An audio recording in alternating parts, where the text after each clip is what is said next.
que afficher tes objectifs n'a rien de mal, du moment que tu fais de mal à personne. Quel est le facteur qui fait que Marvin réussit aujourd'hui? Le travail. Pourquoi moi, un jour dans ma vie, je vais me cacher d'avoir travaillé plus que les autres? Parce que des gens comme moi, il y en a plein. C'est juste que, en fait, tu as deux mondes. Tu as le monde du digital, objectivement, est détenu par 80% de gens fainéants et 20% de travailleurs. Et encore, je pense que je suis généreux. Les sociétés ouvrent à peu près 60-80 000 repas par semaine. Donc, je suis vraiment du concret. Faire des repas ou faire ce que je fais du coup avec mes boîtes agroalimentaires est beaucoup plus dur que de publier du contenu. C'est de l'eau, en fait. Il s'appelle Marvin Ndiaye, il est avec nous. Marvin Ndiaye. Marvin de Fréchéo. Ce mec, c'est Marvin Ndiaye. Et Marvin Ndiaye, en ce moment, il monopolise le pic de tout le monde. Les deux conseils que j'aime tout le temps, toute ma vie. Un, prends toutes tes décisions avec bon sens et long terme. Les gens ne captent pas ce que c'est le long terme. Deuxième chose, j'ai toujours l'action paye plus que la réflexion. Il faut faire. Moi, la vidéo qu'on a fait juste avant de commencer le podcast, elle n'est pas parfaite. Elle va donner 10 000 vues. Et la prochaine, elle donnera peut-être 15, 20, 25. Ouais. Et puis un jour, tu feras des vidéos à 250 000 vues, juste comme ça. Et si tu veux plus d'argent mais pas plus de responsabilité, tu Continue de rêver.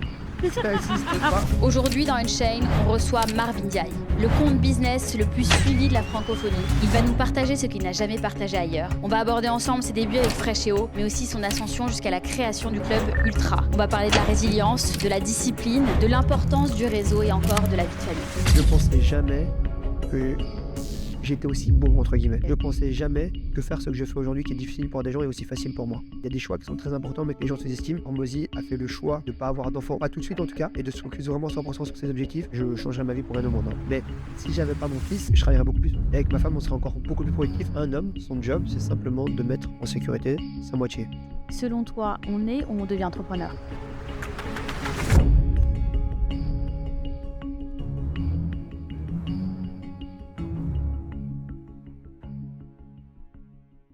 Bonjour Marvin. Salut Sabrina. Je suis tellement honorée que tu sois là le premier compte business de la francophonie, le premier solopreneur à avoir une communauté aussi forte. C'est des gens qui sont exceptionnels. Les gens sont exceptionnels. Et ta communauté est exceptionnelle. Vraiment. Et aussi, je tiens à dire que ce que vous voyez sur les stories de Marvin, et tout ce qu'il décrit de son quotidien, tout le off que j'ai pu observer de lui, c'est exactement la même personne, je dirais même plus. Et je disais aux équipes, je leur dis, mais on aurait dû l'équiper de micros, mais tout de suite. Parce qu'en fait, il arrive, après le bonjour, il y a tout de suite punchline. En fait, je suis prise comme ça, j'ai été giflée de punchline, mais je vous assure, si j'avais mis une caméra sur lui, j'aurais dû mettre un vlog, ça aurait fait genre 50 shorts. On aurait été bien. Hein. Ah non, mais là, c'est comment cheat-coder le business, comment cheat-coder la life en 30 minutes avec Marvin. On va faire un maximum de portée pour le podcast. Ça va être bien, en plus, tu sais que j'en ai jamais fait depuis tout ce qui s'est passé un peu sur les réseaux. C'est fou. Et j'ai jamais fait de format long comme ça, avec une entité externe à, on va dire, mon écosystème. Une entité externe à mon écosystème. Donc ça va être marrant et ça va être cool. Et vraiment, c'est là où vous voyez la générosité des vrais entrepreneurs qui ont démarré. Parce que là, c'est clairement un deal déséquilibré que Marvin soit là. Parce que moi, je viens d'arriver. Alors, à titre perso, j'ai pas de communauté parce que j'étais une femme de l'ombre. J'étais invisible sur Internet. Et là, je me suis dit, allez, je prends une équipe, je lance un podcast et tout. Mais aujourd'hui, moi, j'ai quoi? Même pas 2000 abonnés. Et Marvin vient, se déplace parce que je pense qu'il a vu la qualité du travail. Parce qu'on se donne à fond avec l'équipe, vraiment. Genre, j'ai une équipe de ouf et on travaille tous beaucoup. On essaie de créer quelque chose d'unique. Et il prend du temps pour partager ici toute sa valeur, son parcours. Donc, merci. Merci à toi. Et je te dis, c'est comme je te disais, en off, c'est que n'importe quel vrai entrepreneur dans sa vie sait qu'à un moment, il a eu des deals déséquilibrés, des gens qui ont donné beaucoup plus que ce qu'ils ont reçu. Et si tu n'es pas prêt à un moment ou à un autre à redonner à d'autres personnes, en fait, c'est que tu n'as pas compris ou que tu n'es pas... Enfin, il y a un problème en fait dans l'équation et je pense que n'importe quelle personne va toujours redonner de manière déséquilibrée. Et clairement, ce que je voyais, c'est que les gens qui ont le plus facilement répondu à mon invitation, avec le plus de générosité, c'est des gens qui ont démarré seuls. Et il y a pas ce syndrome de, en fait, je dénigre parce que tu as besoin de moi ou je te regarde de haut parce que tu m'as sollicité. Et j'ai un peu remarqué ça, malheureusement, avec des gens en plus que je connais, un peu du réseau, un peu de la tech française, Startup Nation française. Il y en a pas mal qui, à partir du moment où tu te demandes, hop, ils se placent au-dessus et ils ne vont pas forcément répondre de manière favorable tout de suite ou de la manière dont tu l'as fait, tu vois. Moi, je pense qu'il y a deux choses, comme je t'ai dit, qui m'ont plu. La première, c'est la qualité de ceux que tu as mis en place. Peu importe, j'ai pas regardé le nombre de vues, j'ai pas regardé le truc. Je me suis mis sur le compte, j'ai regardé la qualité, j'ai fait abstraction des abonnés. Je me dis, c'est quali, j'aime bien. Elle se donne en fait, tu vois. Elle est en train de faire quelque chose de vraiment bien. Et deuxième facteur, comme je t'ai dit, ça, je pense que c'est humain. C'est que tu veux redonner du coup toujours la possibilité à d'autres personnes de faire la même chose que ça que tu as pu faire. Bah, le karma joue en ma faveur aujourd'hui. Ouais, c'est cool. On va faire une rapide pause durant cet épisode pour parler d'XTB qui est notre partenaire et un courtier présent en France depuis 2010. XTB, c'est plus de 2 millions de clients, mais c'est surtout un compte qui s'ouvre en 5 minutes et pas de frais sur les retraits et les dépôts. Vous avez 0% de commission sur les actions et les ETF et surtout, vous avez une plateforme hyper intuitive qui s'appelle Xstation, en plus de tout le contenu pédagogique. Si vous avez besoin d'être accompagné pas à pas, vous avez une équipe française locale qui est disponible 5 jours sur 7. Rendez-vous sur xtb.com, cliquez sur le lien présent dans le premier commentaire sous cette vidéo. À très vite. Et pour ceux qui ne te connaissent pas, même si tous ceux qui vont nous regarder, je pense, te connaissent. Non, il y en a plein qui ne connaissent pas. On va se dire, ok, la ménagère, parce que dans le podcast, tu as des grands politiques, anciens ministres, jusqu'à Julien Courbet. Donc, mainstream, qui es-tu, Marvin, en 20 secondes? Alors, moi, je m'appelle Marvin Ndiaye, j'ai 28 ans. Déjà, je suis papa d'un incroyable petit garçon et marié. Donc voilà. J'ai passé la première partie de ma vie dans l'agroalimentaire. Donc, j'ai construit plusieurs sociétés. Une qui est un peu plus connue, qui est Freshéo. Grosso modo, j'ai un groupe aujourd'hui qui fait un peu plus de 10 millions d'euros de chiffre d'affaires avec une centaine de salariés. Et en fait, une fois que j'ai atteint ce que j'ai estimé dans ma tête être un succès intéressant, j'ai choisi de bosser un peu sur mes traumatismes d'enfance, qui est que moi, malheureusement, je suis devenu entrepreneur un peu par dépit. Parce que, en fait, à la base, j'avais une vie plutôt cool. Mes parents avaient de l'argent. Malheureusement, ils ont fait faillite. Et mes parents ont fait faillite par manque d'informations et manque de connaissances. Et je me suis toujours dit, c'est une promesse que j'avais faite à ma maman et mon papa qui est malheureusement décédé, c'est que le jour où j'aurai le niveau de succès nécessaire, j'aiderai les autres à ce qu'il ne se passe plus jamais ce qui s'est passé dans ma famille. Et donc, à cette taille de société-là, certains vont dire c'est trop peu, certains vont dire c'est trop gros, peu importe. À cette taille de société-là, je me suis dit, tiens, j'ai assez de bagou pour accompagner les entrepreneurs jusqu'à 10 millions d'euros de chiffre d'affaires et assez en tout cas d'expérience. Et donc maintenant, j'ai décidé du coup sur la deuxième partie de ma vie d'accompagner les entrepreneurs à devenir la meilleure version d'eux-mêmes et à leur apprendre à gagner plus d'argent, plus de temps, mieux déléguer et surtout mieux valoriser leur société. Et si je filmais ta vie, 24 heures 24 heures avec Marvin, et d'ailleurs tu vas avoir... Ouais, je vais faire un live de 24 heures là dans 2 jours. Exactement. Et tu vas nous en parler. Si je dois filmer 24 heures classiques chez Marvin, qu'est-ce qui se passe? Déjà, vu mes temps d'écran, je suis à peu près 16, 18, 20 heures sur ce truc-là. Et j'atteste que tous les posts, c'est Marvin qui le fait lui-même. Et c'est hyper intéressant. Et je réponds aussi. Et oui, c'est ça qui est fou. Il répond lui-même, il poste lui-même. Et à ce niveau de notoriété, on aurait pensé que tu as une armée de community managers. Et je lui ai dit, ah bon, tu postes toi-même? Il me dit, non mais oui, il me dit, les gens délèguent, mais en fait, c'est juste des flemmards. Ouais, ce que je disais, c'est que, en fait, la chance que j'ai, je sais pas par quel miracle, mais la création de contenu authentique que je propose plaît aux gens. Chose qui normalement ne marchait pas avant. Avant, les gens voulaient des vidéos léchées, des vidéos un peu travaillées, etc. Et en fait, c'est juste que des gens comme moi, il y en a plein. C'est juste que, en fait, tu as 2 mondes. Tu as le monde du coup du digital, qui pour moi, objectivement, est détenu par 80% de gens fainéants. Et 20% sont des travailleurs, 20% travailleurs, et encore je pense que je suis généreux, un travailleur tu prends Hormozy, tu vois. Hormozy, le mec, c'est une machine de guerre. Résultat, pour le seul travailleur, il te fait 100 millions en 24, 72 heures, quelque chose comme ça. Donc ça montre le levier qu'il y a. La plupart des gens qui sont en créateurs de contenus digitaux sont des petits génies et des gens qui n'ont pas peur en fait, du regard des autres et qui étaient prêts à s'exposer à un risque plus grand en termes de futur sur leur avenir.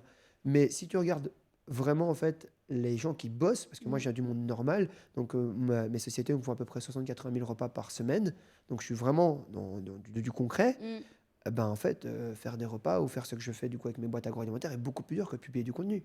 C'est de l'eau en fait. Et en fait, les gens, juste le problème, ce qu'ils n'ont pas compris, avec que ce soit Instagram ou les autres plateformes, c'est qu'aujourd'hui, faire du contenu, c'est une des choses numéro 1 pour être visible et pour pouvoir, du coup, par définition, ruisseler sur tes business. Et qui sont tes mentors aujourd'hui, puisqu'on a parlé d'Alex Hormozy? En fait, j'en ai plein. Tes inspirations Je pense que l'inspiration numéro 1, aujourd'hui, au moment où je te parle, c'est Hormozy. Je trouve que c'est la personne qui incarne le mieux ce que moi, je veux représenter sur la partie francophone. Je suis encore des années, quand tu es pragmatique, je suis à des années-lumière de lui, de sa réflexion, de ce qu'il fait, de sa production et de son travail pur. Il y a des sacrifices aussi. Tu sais, c'est important de se dire, je pense objectivement ne jamais arriver à un niveau comme Hormozy pour des raisons simples. C'est que je vois que par exemple, il y a des choix qui sont très importants mais que les gens sous-estiment. Je vois qu'Hormozy a fait le choix de ne pas avoir d'enfant, avoir un enfant, pas tout de suite en tout cas, et de se focus vraiment 100% sur ses objectifs. Moi, j'ai choisi du coup d'avoir un enfant l'année passée avec mon épouse. Ça change totalement ta vie, malgré le fait que les gens, je travaille beaucoup. Il faut savoir que bosser, si j'avais pas mon fils, je changerais ma vie pour rien au monde, hein. Mais si j'avais pas mon fils, je travaillerais beaucoup plus. Et avec ma femme, on serait encore beaucoup plus productif et on aurait plus d'argent. Jusqu'au bout d'un moment, comme quand j'ai dit, c'est bon, je pense que j'ai gagné assez d'argent dans mon agroalimentaire et dans tout ce que j'ai construit, et je veux bien faire du coaching, j'ai dit stop, maintenant je veux mon enfant parce que moi, quand j'ai 50 ans, je veux pouvoir jouer avec mon enfant, lui transmettre des choses et faire des choses. C'est beau. Donc voilà. Et moi, je trouve que tu es au niveau d'Alex Hormozy. En fait, lui aussi, c'est sa femme. Et lui, c'est Ouais. deux personnalités hyper visibles. Oui. Et d'ailleurs, si tu veux bien, tu nous parleras aussi un peu de ton équilibre, comment tu trouves D'accord. l'équilibre de couple Ouais. en tant qu'entrepreneur. Mais il y a aussi le mindset américain. Aux États-Unis, on peut dire bah, je vais tout niquer, Ah ouais, je fais ouais. un truc exceptionnel, regardez-moi pour la performance parce que je vais performer. En France, c'est Ah, c'est vrai que en moi, je m'en fous. francophonie, tu vois, je c'est m'en assez fous. rare. Toi, tu vois, tu dis je veux tel palier, je veux y arriver, je veux ça. Mais c'est vrai qu'en France, il y a toujours ce complexe de le loser magnifique. Tu Ouais, vois. ça c'est horrible. Après, la chance que j'ai, c'est que je suis pas français. Ouais. Je suis belge, donc voilà, j'ai pas trop l'accent. Je l'ai un peu. Non, Mais, tu vas voir. Je l'ai un peu, donc voilà. Mais bon, bref. Et en fait, si tu veux, je pense que afficher tes objectifs n'a rien de mal, du moment que tu fais de mal à personne. Donc en gros, moi, quand je te dis je vais faire X, ça n'impacte personne. Au contraire, ça va impacter positivement la vie de Ça toutes mes équipes. inspire tellement Ouais. les gens. Ouais. Et je pense que vraiment, ouais, ça inspire des gens, ça impacte la vie positive de mes équipes. En fait, je me dis, il n'y a pas de mal. Enfin, genre, il y a zéro mal. Donc pourquoi en gros cacher? Parce qu'en fait, c'est les gens qui ont moins d'ambition, les gens qui aiment leur zone de confort, ils vont juger Ouais. en disant bah, ah, s'il a des objectifs alors qu'on parle de la même chose, un, il est hautain, Oui. deux, il se prend pour qui et pourquoi lui donne des objectifs, pourquoi lui il est visible et pas moi. Donc en fait, on va toujours critiquer les gens hyper ambitieux. Moi, ce que j'aime bien maintenant, c'est que tu sais, je pense que j'ai démarré la vie avec un gros avantage, c'est que j'ai eu 2 parents qui ont gagné beaucoup d'argent et qui se sont plantés. Mm. Ça a été mon plus bel avantage, je pense. On parle des unfair advantage quand tu commences, du coup, parce que j'ai vu qu'en fait, pour gagner beaucoup d'argent, il fallait pas être si brillant que ça. Et en réalité, je pense que malheureusement, souvent, tu es le reflet de la propre médiocrité des gens. Et du coup, tout le reste dans ma vie, c'était des difficultés. J'étais en surpoids. Par exemple, je parle toujours pas anglais, alors que je dis qu'Hormozy, c'est genre quelqu'un que j'adore. Et la moitié de ce qu'il dit, je comprends rien du tout. Donc en fait, j'ai fait du professionnel cuisine, donc du CAP chez vous, donc vraiment nul niveau scolaire. Et j'ai battu en fait chacune Niveau, de ces... ouais, c'est pas nul du tout, mais c'est Ouais, mais c'est pas... les Français ont mis une hiérarchie Oui, voilà. dans la brillance d'un point de vue c'est n'importe quoi. Je fais même des fautes d'orthographe à l'oral. Mais ce que je veux dire par là, c'est que par Instagram, ce que j'ai aimé, c'est que ça représente un peu ma vie aujourd'hui. C'est que par la force du travail, par le fait de poster 15-20 fois par jour, boum, ça marche. Et ce que je veux montrer aux gens aujourd'hui, c'est, en fait, regardez, vous pouvez être noir en France, parce que je suis même pas belge, je suis même pas français, et percer en France, en étant cuisinier de base, juste en faisant quoi? En travaillant plus que les autres.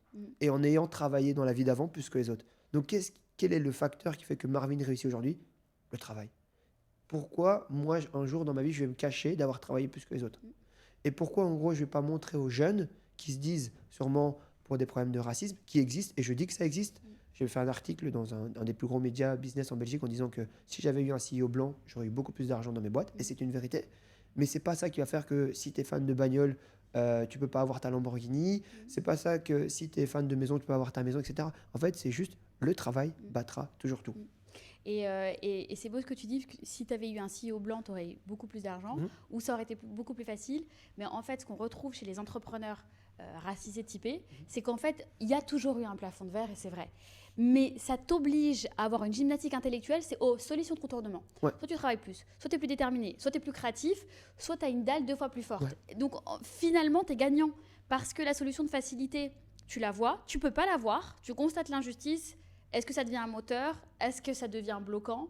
Et en fait, tu deviens 2 fois plus fort parce que tu as trouvé la solution pour capitaliser sur ça finalement. Ouais, et puis après, l'effet de levier, il est genre de nouveau déloyal. Parce que là, aujourd'hui, par exemple, la portée, la visibilité que j'ai conscience qu'elle est déraisonnable comparée vraiment à ce que j'ai fait, tu vois. Mais c'est déraisonnable. Bah, tu considères ça déraisonnable? Je considère ça déraisonnable parce que moi, j'ai des échelles de travail, Oui. encore une fois, cuisine à la base. Moi, j'ai appris à gagner de l'argent avec des centimes. Donc, et ça, c'est super important. Et ensuite, maintenant, du coup, ce qui se passe en digital aujourd'hui, je trouve ça totalement disproportionné. Bah, en fait, c'est la portée du digital, elle est immense. Elle est Mais énorme. ce que tu fais, en fait, c'est ça l'humilité de l'entrepreneur. Parce que ce que tu fais, tu as l'impression qu'il y a tellement de portée par rapport à l'effort réel. Et toi, comme tu as connu l'effort réel, matériel, physique, en fait, tu as toujours le comparatif. Mais là où, comme tu disais tout à l'heure, ceux qui ont une carrière 100% digitale, ils ne se rendent pas compte en fait de. Mais ils ne savent pas ce que c'est de travailler. Hein.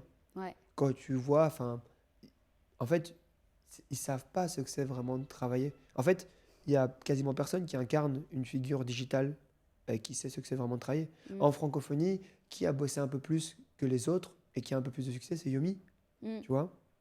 Et derrière, je pense qu'il a eu une année peut-être 2024 ou 2025 un peu plus difficile parce qu'il a disparu pendant tout un moment.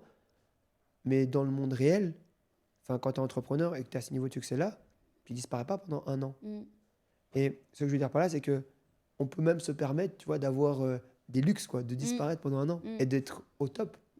Et donc, ce que je veux dire par là, c'est que aujourd'hui, toute la fenêtre d'entrepreneurs qui vont arriver à mixer correctement le digital et le physique, avec la même énergie et le même focus que tu as dans le business physique, ils vont exploser. Ouais. Et je pense juste être ouvert, je vais ouvrir les portes à plein de gens qui vont se dire, mais en fait, moi, ce mec-là, je l'ai vu, il était cuisinier, il faisait rien, moi aussi, je peux y aller. Et ça va être trop bien, parce que ça va monter le niveau. En fait, ce que j'expliquais, moi, mon but à travers les réseaux sociaux, moi, j'ai commencé les réseaux sociaux pour une raison. Mes petits frères qui regardaient les scammers à Dubaï de trading avec les mêmes voitures que moi et qui disaient, ah, c'est pas mal ce qu'ils font et tout. Moi, ça me rend malade, ça. Ça me rendait malade. Moi, j'ai perdu l'argent que j'ai perdu, c'était comme ça au début. Avant de me mettre dans le minage, j'ai fait du copy trading. On va pas donner leur nom etc. pour pas leur faire de pub. Moi, ces mecs me rendent malade. Mm. Fondamentalement, ils me rendent malade. Ils me dégoûtent et je suis choqué qu'Instagram, je sais pas qui gère Instagram en France, je suis choqué qu'Instagram laisse des comptes comme ça pour des enfants. Et d'ailleurs, tu serais pour la loi, parce que je crois qu'il y avait un projet de loi que TikTok ou Instagram sont interdits aux moins de 16 ans. Bien sûr. Genre premier degré, Bien tu sûr. seras... Ouais, je vois mes petits frères. En fait, le problème, c'est que tant qu'il n'y aura pas des gens sains sur la plateforme, il faut l'arrêter. Il faut l'arrêter parce que c'est trop dangereux. Moi, je vois, ça bousille. Tu vois, regarde, encore une fois, tu prends l'aspect entrepreneurial, je trouve que ce qu'il fait, c'est top. Tu as Keo, tu vois, qui est un jeune entrepreneur. Il promouvoit du OnlyFans. Il roule en lambeau, il promouvoit du OnlyFans. Qu'est-ce que pensent les gamins? Il faut promouvoir du OnlyFans pour faire du lambeau. Ça devrait pas être... pour la communauté féminine, moi, c'est un vrai problème. Ah oui, toi, c'est encore pire. Donc, je dis pas, je suis sûr que Keo, c'est un super entrepreneur, objectivement. Je pense juste que le levier qu'il met en place et ce qu'il met en avant pour justifier ce qu'il fait, c'est une cata pour la jeunesse. En fait, c'est oisiveté, facilité, rapidité, ostentation. Ouais. Alors que je suis sûr que c'est un mec intelligent, il pourrait vendre autre chose. Ouais. Tu vois. T'as même Anthony Sirius qui était avant lui, du coup, sur OnlyFans, il s'est dit, ah, OnlyFans, ça craint quand même, je vais aller partir sur de l'IA ou sur autre chose. Et encore une fois, le problème, c'est pas lui ou c'est pas ça. C'est juste qu'en fait, je pense que les réseaux sociaux devraient être régulés. Parce qu'en fait, le problème, c'est que ça a trop d'impact dans la vie des gens. Je t'en prie, Non, je disais, c'est fou. C'est toi qui aurais dû être interrogé, puisque tu sais, ça avait fait le buzz. En francophonie aussi, le fait que tu avais Alex Kitchen, mais d'autres... lui, je l'ai exterminé il y a au moins 2 ou 3 ans. Je disais que c'était un clown. Mais c'était un clown, Alex Kitchen, tu vois. Là où je pense que lui, par contre, était juste un mauvais entrepreneur, ou c'est juste un bon communicant. Et encore, en fait, lui, il est parti dans un extrême totalement, en fait, il a décidé de devenir la personne la plus détestée. C'est rien. La haine ne sert à rien. La haine ne construit rien. La haine intérieure peut construire, du coup, si tu la traduis en positivité. Mais concrètement, lui, en fait, c'est n'importe quoi ce qu'il a fait. C'était ridicule. Alors que le gars, à la base, avec une super oration comme ça, il aurait pu aussi construire un gros produit, faire quelque chose de bien, etc. Il a fait n'importe quoi. Et il s'est fait auditionner, justement. Ouais, et j'ai donc vu. maintenant, il bosse de fou. Et il a quitté en plus en live. Enfin, en fait, ça te montre le gap qu'il y a entre les gens que tu as permis d'exister sur les réseaux sociaux et le monde réel. La plupart des gens que je connaisse, c'est pas qu'ils n'ont pas les capacités de pouvoir le faire. C'est jusqu'au bout d'un moment, il faut avoir du bon sens. Il y a une institution, il y a un monde dans lequel on vit, il y a des règles. Ces règles-là te permettent de ne pas te faire tuer dans la rue, en fait. Si tout le monde respecte l'État, c'est parce que derrière, il y a des choses qui ont été mises en place pour ça. Donc, ok, tu es d'accord, tu n'es pas d'accord, change de pays, mais ne montre pas un manque de respect à l'État. Ça va montrer aux jeunes. Les gens pensent que c'est cool de faire ça. C'est faux, c'est pas cool. C'est juste en train de casser quelque chose qui, certes, est discutable, mais dans ce cas-là, change de pays. Ne fous pas le bordel. C'est déjà assez de problèmes, en fait. Et ça montre le gap entre la réalité et l'image que tu as de toi-même, une fois que tu es célèbre sur les réseaux, que ce soit les nanas sur OnlyFans ou sur Instagram, c'est pareil, parce qu'au bout d'un moment, des fois, on peut trouver les mêmes choses. Ou un mec célèbre comme ça, aucun respect des règles, aucun respect des aînés, aucun... En fait, ils confondent leur image, la perception qu'ont les gens d'eux en commentaire, en fait, ils reçoivent tellement de flatteries en MP avec la réalité. En fait, c'est parce que tu es adulé par des jeunes qui sont vides de sens, qui recherchent des repères. Ils cherchent, en fait, Voilà. c'est normal, ils sont petits. Ils ont la sensation d'exister et d'avoir de la valeur. Or non, dans le monde réel, n'existe pas. Ouais. Tu sais, moi aujourd'hui, je vais jamais. C'est pour ça que tu vois, aujourd'hui, par exemple, par rapport à la visibilité, moi, je m'en contrefiche, ça va rien changer à ma vie. Demain, mes vues, elles se divisent par 100, je vais rien changer. Je ne dois pas vendre mes voitures, je ne vais pas aller moins au restaurant. En fait, rien va changer de différent dans ma vie. C'est pour ça qu'il faut rester toujours authentique et cohérent.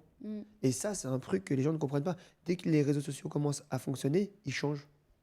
Ils changent, ça y est. Quoi, t'existes? Genre avant, t'existais pas pour les gens que t'aimais vraiment. Moi, j'ai toujours existé pour les gens que j'aime, pour ma femme, pour des gens vraiment importants pour moi. Alors, je dis pas que la communauté n'est pas importante. C'est juste qu'au bout d'un moment, si tu n'arrives pas à te construire. Ouais, voilà. Il y a la vraie vie. Et c'est parce que tu as une vraie vie que tu peux rester authentique auprès de ta communauté. Parce que si tu ne vis qu'à travers les yeux de ta communauté, et si ton amour-propre est corrélé au nombre de likes que tu as. C'est un problème. Ouais. Tu vois, regarde, par exemple, pourquoi j'ai pas de problème à poster 15-20 fois par jour? Parce qu'une vidéo, qu'elle fasse 20 likes ou 20 000, je m'en contrefiche. J'ai passé mon message. T'es content, tant mieux. T'es pas content, c'est pas mon sujet. Et c'est ça qui est beau. Et parlons justement des... On va passer du coq à l'âne dans l'échange, mais c'est bien, vous voyez, c'est hyper spontané. J'aime pas trop les structures, on va juste aborder tous les sujets comme ça. Là, tu parlais de l'image, et de l'impact qu'ils ont sur les enfants. Ouais. Toi, du coup, t'es l'heureux papa d'un petit garçon. Ouais. Qu'est-ce que tu dirais à ton enfant? Et comment tu as envie qu'il grandisse? Tu les laisseras l'accès aux réseaux sociaux? Tu as envie qu'il devienne un ambassadeur aussi sur les réseaux comme toi? Alors, aujourd'hui, on est en 2026. 2025, 2026. Couper l'accès aux réseaux sociaux à mon fils, ce serait bête, parce que ça voudrait dire ne pas lui donner le levier qui lui donnerait un maximum de visibilité pour pouvoir rayonner sur ses business. Ça serait pas intelligent. Et je pense que même dans tout ce qui va se passer comme vice dans sa vie, je pense pas lui interdire quoi que ce soit, objectivement. Je pense qu'il va voir que ses parents fument pas, ils se droguent pas, ils boivent pas. Donc ça devrait découler de bon sens que chez lui, ça soit pareil. Je pense qu'il faut lui expliquer, donc je lui parlerai beaucoup. Mais en fait, que ce soit les réseaux sociaux ou autre chose, je pense qu'il ne faut pas interdire aux enfants, je pense qu'il faut juste leur expliquer et leur parler. Okay.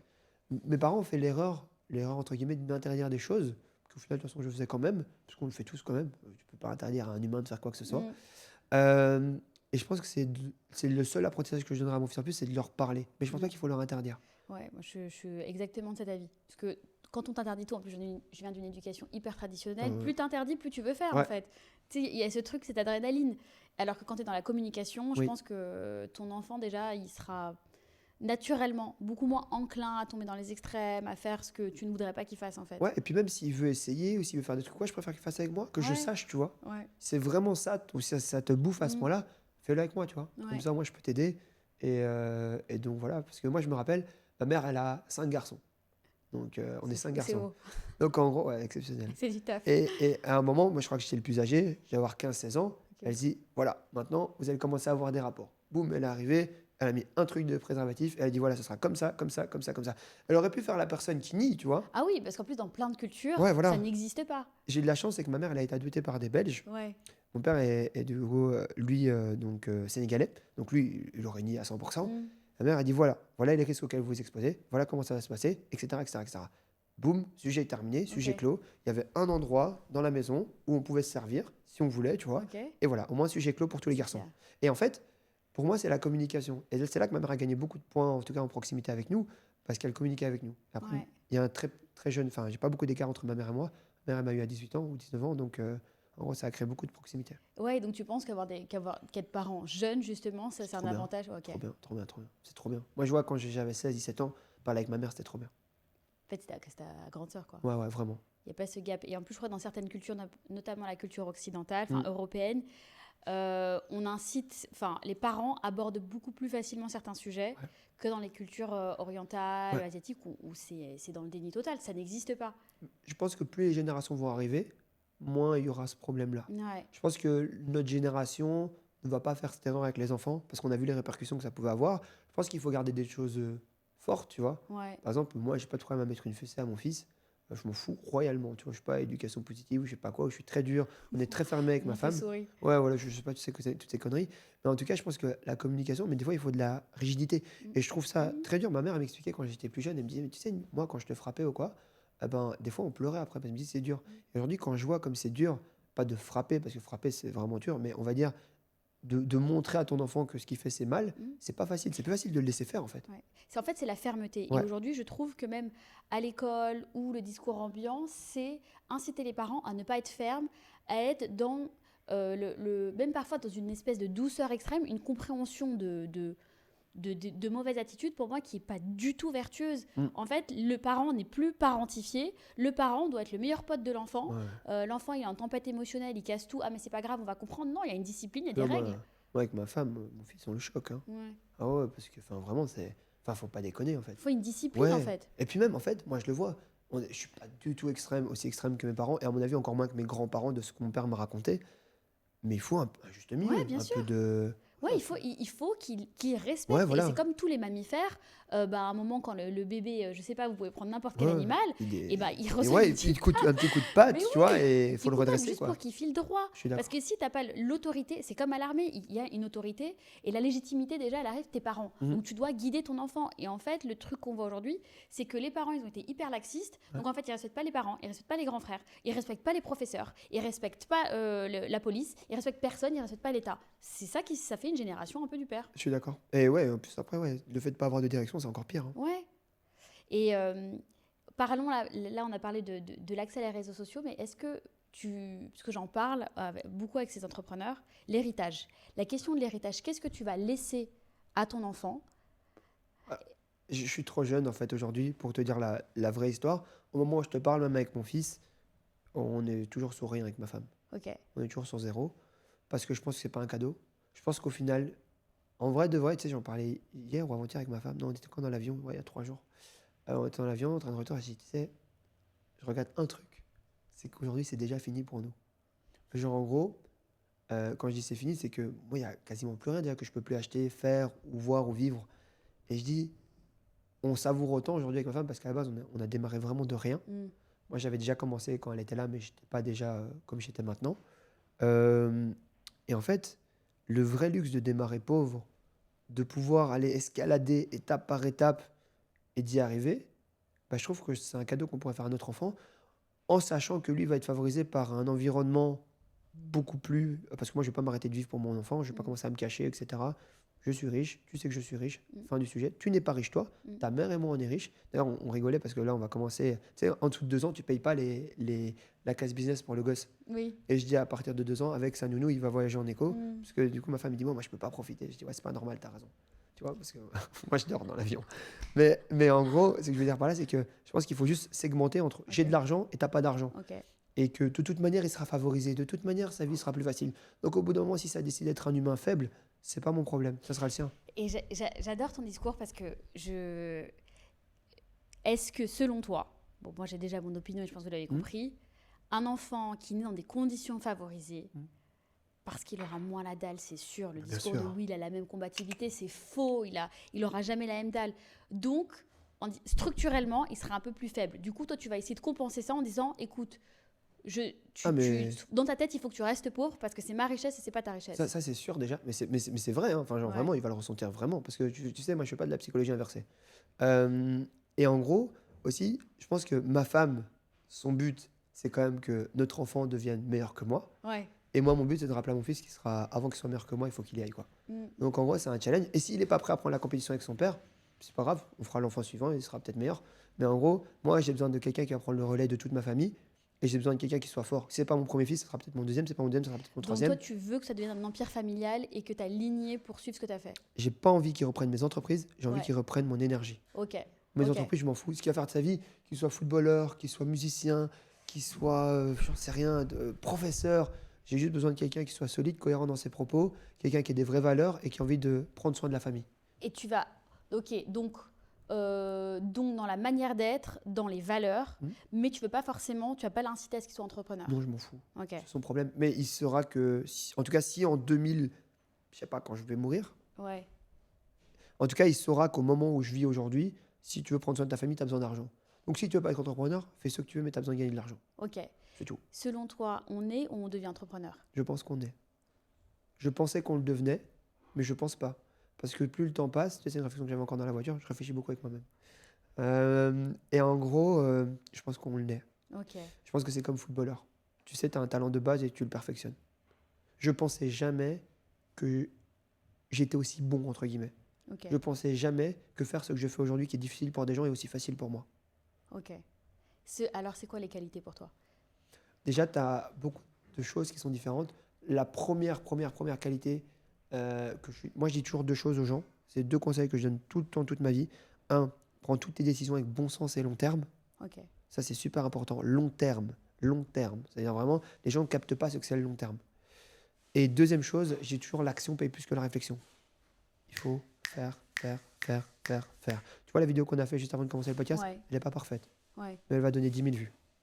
Et la prochaine, elle donnera peut-être 15, 20, 25, 30. Et puis un jour, tu feras des vidéos à 250 000 vues, juste comme ça. Ok. Donc en fait, c'est juste l'action paye plus que la réflexion.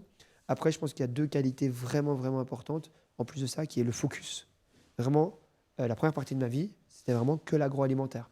Là, j'ai remis les rênes du coup de la présidence au mois de décembre de cette année passée, parce que je ne peux pas vouloir être numéro 1 en termes de coach business, Ok. ou en tout cas une figure entrepreneuriale forte, et ensuite derrière, diriger mes boîtes en même temps. Aujourd'hui, je n'ai pas la capacité et l'honnêteté, enfin je n'ai pas plutôt la capacité et j'ai l'honnêteté de dire je ne peux pas faire les deux. Ouais. Donc en gros, l'hyper-focus maintenant, il est aujourd'hui sur ma création de contenu, sur le développement de mes boîtes.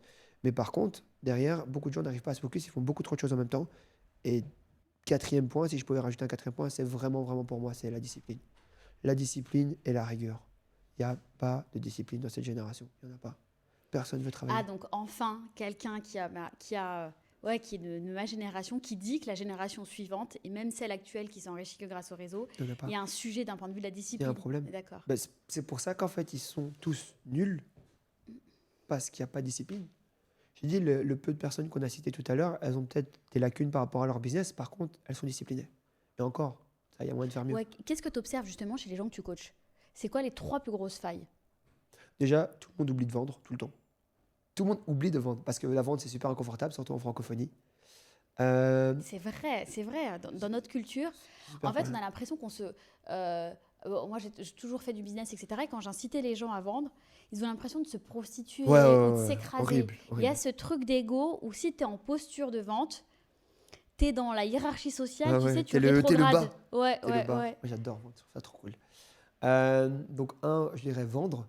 Deuxième chose, malheureusement, ça, c'est pas vraiment de leur faute, mais c'est ce qui arrive souvent, c'est que les équipes sont très mauvaises autour d'eux, parce qu'ils ont mal recruté, parce qu'ils ont recruté trop vite, ils ont recruté dans l'urgence. Et malheureusement, une entreprise, c'est qu'un ensemble d'êtres humains. Donc, si tu n'as pas des êtres humains compétents à l'intérieur de ta boîte, ta boîte, elle avance pas. Donc, ça, c'est le problème de délégation. Donc, vente, délégation. Et 3e point, qui est un peu plus, on va dire, global, c'est un gros problème de vision, parce que derrière, en fait, il n'y a pas de vision long terme. Il y a très peu de vision à 10, 20, 30 ans. Ce qui est très dommage, parce que quand tu sais que la majorité des entreprises se sont construites sur 10, 20, 30 ans, moi, tu sais, ce que je vois, ma femme, au mois de novembre de l'année passée, on allait direction de Forbes, et dans la voiture, elle m'explique que du coup, sur un deal, on a gagné 1 million d'euros. Donc, elle a fait la transaction, elle, de A à Z. Moi, j'ai rien fait du tout. Donc, voilà. Et, du coup, elle me disait ça. Pourquoi? Pour qu'on prévoie les fonds nécessaires pour la transaction. Et derrière, en fait, c'est un deal qu'on nous a proposé. Pourquoi? Parce que ça fait 7 ans qu'on fait notre métier dans l'agroalimentaire, ce qui n'est pas énorme en réalité, 7 ans. Mais je connais très peu de gens qui ont tenu des boîtes pendant 7 ans. En tout cas, à mon âge, à 28 ans. De toute façon, statistiquement, au bout de 3 ans, 99% des sociétés meurent. Donc, Ah, moi, je ne savais même pas. Mais voilà, tu vois, donc, tu m'as appris un truc. Et par exemple, on a racheté une première boîte, ça s'est super bien passé. Et du coup, là, maintenant, et sur la première boîte, on a galéré. Et on a quand même gagné de l'argent, mais on a galéré. Et là, du coup, la première personne, après qu'on avait racheté cette boîte-là, que c'était bien passé, elle nous offre du coup la deuxième. Enfin, elle nous offre pas, elle nous permet l'occasion de l'acheter. Et en fait, on a gagné du coup quasiment 1 million d'euros de valeur, juste comme ça. Qu'est-ce qui a fait ça? C'est le long terme. ok.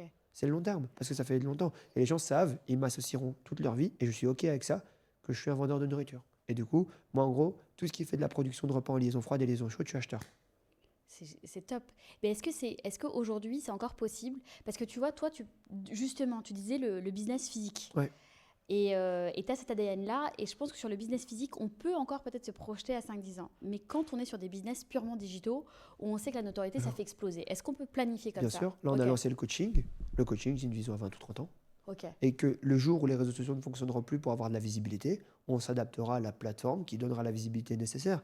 Mais les valeurs, c'est les mêmes. Ce sera toujours en fait aider des vrais entrepreneurs, donner des vrais conseils, basés sur du réel et du vécu, peu importe la manière dont on doit le retranscrire. Si c'était via, comme tu l'as dit, YouTube, Skyblog, machin, etc. On s'en fout en fait. Les réseaux sociaux, c'est juste un levier maintenant. Mais il faudra juste garder toujours les mêmes fondamentaux, les mêmes valeurs. Et ça, pour moi, c'est la base. Et c'est encore une fois un problème de valeur. Et je pense que malheureusement aussi, après, tu sais, j'en veux pas aux jeunes parce que, en vrai, moi, quand j'étais jeune, j'aurais tout fait pour réussir. Mais en fait, je pensais vouloir tout faire, mais en fait, non. Parce qu'il y a des choses qu'en gros, j'aurais jamais fait parce que, je pense que l'argent ne vaut pas tout. Tu sais, à tout prix, moi, j'y crois pas du tout. Moi, je crois que ça doit être fait avec la manière, Ouais. avec l'art. Et malheureusement, il y a des gens, en fait, qui pensent que vouloir une Lamborghini ou vouloir, je sais pas, la meilleure des vies, ça veut vouloir dire tout faire. Tout Mm. faire. Tu peux exterminer des gens, tu peux arnaquer, tu peux voler, tu peux que ça. Et je pense que malheureusement, tout ça, quand tu le fais, ça a des répercussions dans ta vie personnelle. Mm. Et ça, beaucoup de gens le sous-estiment. Parce que tu le vois, hein, si malheureusement, tu n'es pas dans l'art de l'argent, donc faire de l'argent correctement, bah, tu as une vie en général, elle est pourrie. Bah ouais, il y a une dette morale. Ouais. Je pense qu'il y a un coût Ouais. et on le paie, qu'on soit spirituel ou pas. Oui. En fait, même si tu paies pas maintenant, bon, on va dire déjà la notion de karma. Ouais. Ça, moi, j'y crois. J'y je crois sais pas, aussi. voilà. Si, j'y crois aussi. Quand parce on est que- un peu spirituel, tout de suite, on va, quelle que soit ta spiritualité, ésotérique ou monothéiste, ce que vous voulez, il y a une notion de karma. Mais même, dans tous les cas, quand on sacrifie quelque chose, à l'instant T, il y a toujours un coût. Il y a un déséquilibre dans ta vie personnelle, quand tu sacrifies ta vie de famille, Ouais. quand finalement, avoir un enfant ou pas, ça c'est un choix, mais quand tu l'as et que tu le vois pas et que tu l'éduques pas, tu vas le payer à un moment donné. Oui, clairement. Par exemple, tu vois, moi, je le vois, je passe moins de temps avec mon fils. Eh ben, en gros, quand il y a des moments où il est plus en zone de stress, il va vers sa mère. Mm. Or que tous les premiers mois que j'ai fait, j'étais tout le temps avec mon fils, tout le temps. Nous, on a pris un choix au mois de septembre avec ma femme. On savait que j'allais être plus absent pendant 18 mois. C'était Oui. le timing qu'on s'est donné. Et bah, du coup, bah, ça paye direct. Genre là, je suis parti plus ou moins 15 jours. J'étais jamais parti 15 jours de chez moi sans voir Oui. ma femme et mon fils. Ok. Mais force de constater que c'est trop contraignant pour elle de venir avec moi. En fait, bah, je l'ai vu direct. Je suis revenu. Il m'a fallu 3 semaines pour récupérer mon fils. La confiance. Alors, quand je dis la confiance, c'est pas ça. Il vient, il me fait des câlins et tout. Oui, Mais quand il se sent pas bien, de venir vers moi et pas vers Ouais. sa mère. pour faire les pleurs de décharge. Ouais, voilà, exactement. Ouais, Donc, en ouais. gros, ça m'a pris du temps. Juste parce que je suis parti juste 15 jours. Alors que j'ai été là pendant Mm. 1 an et demi quasiment. C'est fou la perte la perte de repères émotionnels. Mais du quoi. coup, ça veut dire que ce que tu dis, c'est très vrai. C'est juste que si tu prends un pari, donc de sacrifier quelque chose, répercussion de l'autre côté. Ouais, et en plus, là, ce qui est beau, c'est qu'avec ta femme, vous êtes donné. C'est une réflexion. Ah oui, bien sûr. Vous avez fait un choix ensemble, et donc ta conjointe, elle en a pas souffert. Ah non, non. Alors que parfois, il y a la femme et l'enfant qui paient le prix, quoi. Non, pas du tout. Non. C'était un choix commun. Dans tout ce que j'ai toujours fait, ma femme, elle me connaît, donc elle sait que ça va Ouais. être hardcore. Donc en gros, j'ai dit, est-ce que tu es sûr? Est-ce que tu veux que je le fasse, etc. On a discuté. Et elle m'a dit un truc qui m'avait marqué à l'époque. Elle m'a dit, de toute façon, je t'ai jamais vu aussi heureux que quand t'aides des gens. Donc, do it. Ouais, donc Ouais. enfin, Ouais. t'es heureux, t'es épanoui, à la maison ça va mieux. Ouais. Parle-nous alors, parce que c'est peut-être des sujets finalement qui sont peu abordés dans la vie des entrepreneurs et pourtant ça reste l'un des choix les plus importants de sa vie, si ce n'est le choix C'est le choix le du, plus important de ta vie. du conjoint. Voilà. Ta conjointe, comment, parce que j'imagine qu'il y a des jeunes ou même des gens qui n'ont pas encore trouvé leur moitié, quand tu es un entrepreneur, que Ouais. tu voues ta vie au business, c'est quoi la clé pour trouver la bonne personne? Et comment vous, aujourd'hui, les répartitions des tâches, des responsabilités de l'enfant, etc. Alors, je vais essayer de tout bien Ouais. synthétiser, parce que c'est pas Ouais. facile. Alors déjà, comment on trouve la bonne personne? Moi, je pense c'est comme un bon business, c'est comme tout, je pense qu'il y a une énorme part de chance, objectivement. Après, je pense qu'il faut être la bonne personne, comme j'ai toujours pour tes équipes. Par exemple, ma femme, j'ai trouvé, en réalité, entre maintenant et il y a 5 ans, parce que ça va faire bientôt 5 ans qu'on est mariés, j'ai pas changé. Vraiment, en vrai, j'ai pas changé. J'ai juste un peu mieux normalement, parce qu'avec les années, j'ai dû m'améliorer. Je suis un peu moins bête, elle m'a beaucoup aidé. Mais en réalité, j'ai pas vraiment changé. Tu vois, par exemple, on s'est marié en 3 mois. Pourquoi? Parce que moi, dans tout ce que je fais vite. Et genre, je veux être sûr. Enfin, genre, en gros, j'ai déjà mes convictions. Attends. Pousse. Ouais. 3 mois pour se marier. Ouais, on s'est rencontrés dans une visite immobilière. Ouais. Donc, voilà. Ensuite, du coup, ma femme, c'est une histoire, tu sais que j'ai jamais raconté cette histoire. J'adore. Là, tu vas la voir en live. J'adore. Je l'ai jamais raconté cette histoire. Donc, en gros, je rencontre ma femme. Donc voilà, ma femme, du coup, qui est de confession musulmane. Et derrière, en fait, donc, je la rencontre dans une visite immobilière. Donc moi, je suis agent immobilier. Je vends du coup des appartements pour un de mes investisseurs. Il rigole de moi parce qu'il dit, donc moi, je suis en train de monter ma startup, donc j'ai pas d'argent. Tous les mois, je remets de l'argent dans ma boîte. Et je préfère remettre de l'argent. Je préfère en fait remettre 4 000 € dans ma boîte que de prendre un salaire. Donc Oui, j'ai oui, pas oui, d'oseille bah oui, et je bien remets tout le temps. Et il me dit, ça te dirait pas de gagner un peu d'argent et tout. Donc en gros, je bifurque un peu, mais comme ça tu comprends. Et donc, en fait, il y avait 17 appartements à vendre. Ouais. En fait, c'est une bifurcation qui est géniale, parce que regardez, ça prouve le mindset entrepreneur. Ouais. Ça veut dire déjà, quand j'ai de l'argent, je réinvestis, je me verse pas de salaire, Ouais. je cherche pas à avoir la fast life. Et dès qu'il y a un coup à prendre qui va me faire apprendre C'était dans le 48 business heures. ou de l'argent, c'est génial. En fait, c'était 48 heures, sinon j'aurais jamais accepté. Et ils Ouais. savaient que j'allais jamais accepter parce que j'étais trop concentré sur ma boîte. 48 heures, on pouvait gagner beaucoup d'argent. Ouais. Et en gros, le deal, c'était simple, c'était 2500 euros par appart, il y en avait 17. Et si je vendais plus cher que ceux que j'avais plus. Ok. Et en gros, pour te faire très bref, sur 24 heures ou sur 48 heures, on a gagné plus ou moins 140 000 euros. C'est beau. Ouais. Ce qui fait que ça m'a fait en poche 50 000 euros net. Et avec ça, j'ai acheté ma première voiture de sport. C'est top. Voilà. C'est un peu Et où l'histoire ta du femme moment. là-dedans? Et justement, ma femme, du coup, en gros, faisait partie d'une des visiteuses, en fait, pour le bien, parce qu'elle Super. voulait investir. Et ça s'est passé de manière très simple, très facile, 100% opportuniste, comme dans tout ce que je fais. En gros, derrière, en fait, je fais des visites de l'immeuble. Et en fait, tu vois, quand tu fais la fiche de l'achat de personne, tu lui demandes des informations. Mm. Là, du coup, le premier truc qui m'a marqué, c'est qu'en fait, si tu veux, avec ma femme, on a 2 jours d'écart. Donc, voilà. Donc vous faites un anniversaire commun chaque année. Ouais, même pas, je crois qu'on en fait 2 quand même. Non, t'en fais 2. Après, on les fait même pas, tu sais. Donc, voilà. Mais en gros, donc il y a 2 jours d'écart. Et là, ça marque un peu plus mon attention. J'écris son nom, etc. Puis je mets sa profession. Ah, je vois comptable. Je dis, bien, moi, entrepreneur, c'est bien être comptable, tu vois. Et moi, surtout que je suis une bille, tu vois. Et puis, évidemment, l'aspect physique, la personne me plaît, etc. Et en gros, voilà, donc là, je me dis, ah, purée, il faut que j'arrive à faire quelque C'est chose. drôle. Il a dit, elle est comptable, elle est belle. Ouais. J'ai besoin d'une comptable. J'aimerais bien avoir une belle femme. Exactement. Génial. Donc je me dis, au final, tu vois, elle remplit tous mes critères, mais je cherchais pas. Je suis pas quelqu'un qui cherchait en fait. Donc en gros, j'étais dans mon délire, dans mon boulot, et je fais mes trucs. Et voilà, et si ça tombe, tant mieux. Et si ça tombe pas, je m'en fous. Et donc les choses de la vie font que on échange uniquement par mail. Ça c'est super important parce que c'était très compliqué. Et moi, je voulais juste en fait faire un date, tu vois. Mais impossible de faire un date, impossible. Et en fait, au bout d'un moment, en fait, elle me réclamait des informations pour un appartement. Donc elle était super. Oh, mais- Elle voulait le truc professionnel, quoi. Ouais, elle Ok, s'en fout ok. royalement. Là où toi, Et on t'étais allé échange. très loin. Ah oui, Ok. donc moi je me dis, il faut que j'y aille, tu vois, il faut Ouais, que j'y arrive, tu vois, comme d'habitude, déterminé quand même. Et elle ne calcule pas et tout. Bref, on échange par mail pendant, je pense, quasiment 3 mois. Parce que je crois que j'ai rencontré en juillet, ouais. Et du coup, on se voit en octobre pour une raison, c'est qu'au bout d'un moment, je lui dis, moi je vais bien donner des informations, parce que les appartements, c'est une super affaire. C'est pour ça que j'ai Ouais. gagné beaucoup d'argent, c'est une Ouais. super affaire. Je vais bien donner des informations, mais je les donne en vrai. Ok. Et du coup, on arrive dans le repas. Et pour te la faire très courte, elle arrive et me dit, écoute, moi j'ai bien compris ton petit jeu. Si tu veux quelque chose avec moi, on doit se marier. Je lui dis, super, on va se marier. Fin du sujet. On s'est marié. Alors, entre le moment où tu lui dis, il faut qu'on se voit. Ouais. Donc vous voyez la première fois. On se voit deuxième fois, parce que la première fois, on s'est vu à la visite. Ouais. Et la deuxième fois, elle te dit, ok, moi, il faut me marier. Ouais, ouais. Elle me dit, moi, de toute manière, moi, je ne fréquente pas. Enfin, donc, elle me dit, moi, j'ai bien compris ton petit jeu. Si tu veux quelque chose de sérieux avec moi, il faut qu'on se Elle marie. adore cette femme fidèle à ses principes. Ah ouais, ouais. Et là, vous avez pris la décision d'aller se voir les marie parents. Ouais, ouais, direct, on s'est Putain, marié. c'est génial. Donc voilà. Et tout, je lui ai dit, bah, ça tombe bien. C'était genre, je sais pas, on a parlé bonjour, etc. Et puis elle m'a Ouais. dit, genre, hop, elle a abordé. J'ai dit, ça tombe bien, on va se marier. Et du coup, on s'est vu en octobre, on s'est marié en janvier, le 30 janvier. C'est ouf. J'espère que j'ai pas dit une mauvaise date. Oh là là. C'est pas grave. Non, mais c'est génial. C'est trop bien. C'est trop bien, ça a été, je pense objectivement, j'en parlais avec un de mes associés, je pense que ça a été une des meilleures décisions de ma vie. Ouais. C'est pas la meilleure. Parce que ta partenaire, c'est celle qui est en puissance. Ouais. Celle qui te rend un meilleur homme, un meilleur entrepreneur. Quand tu as la bonne personne, je pense que ta force, elle est décuplée. Oh oui, bien sûr. De toute façon, Ouais. c'est enfin, quand je vois ma femme, c'est unfair advantage. Ouais. On est beaucoup trop fort. On est C'est beaucoup trop Et fort. vous travaillez ensemble. Oui, depuis longtemps. De moins en moins avec le petit. Mm, Et c'était le but, c'était la vision. mm, À 30 ans, on avait tous les deux choisi de prendre notre retraite. mm, Donc voilà, on en a 28.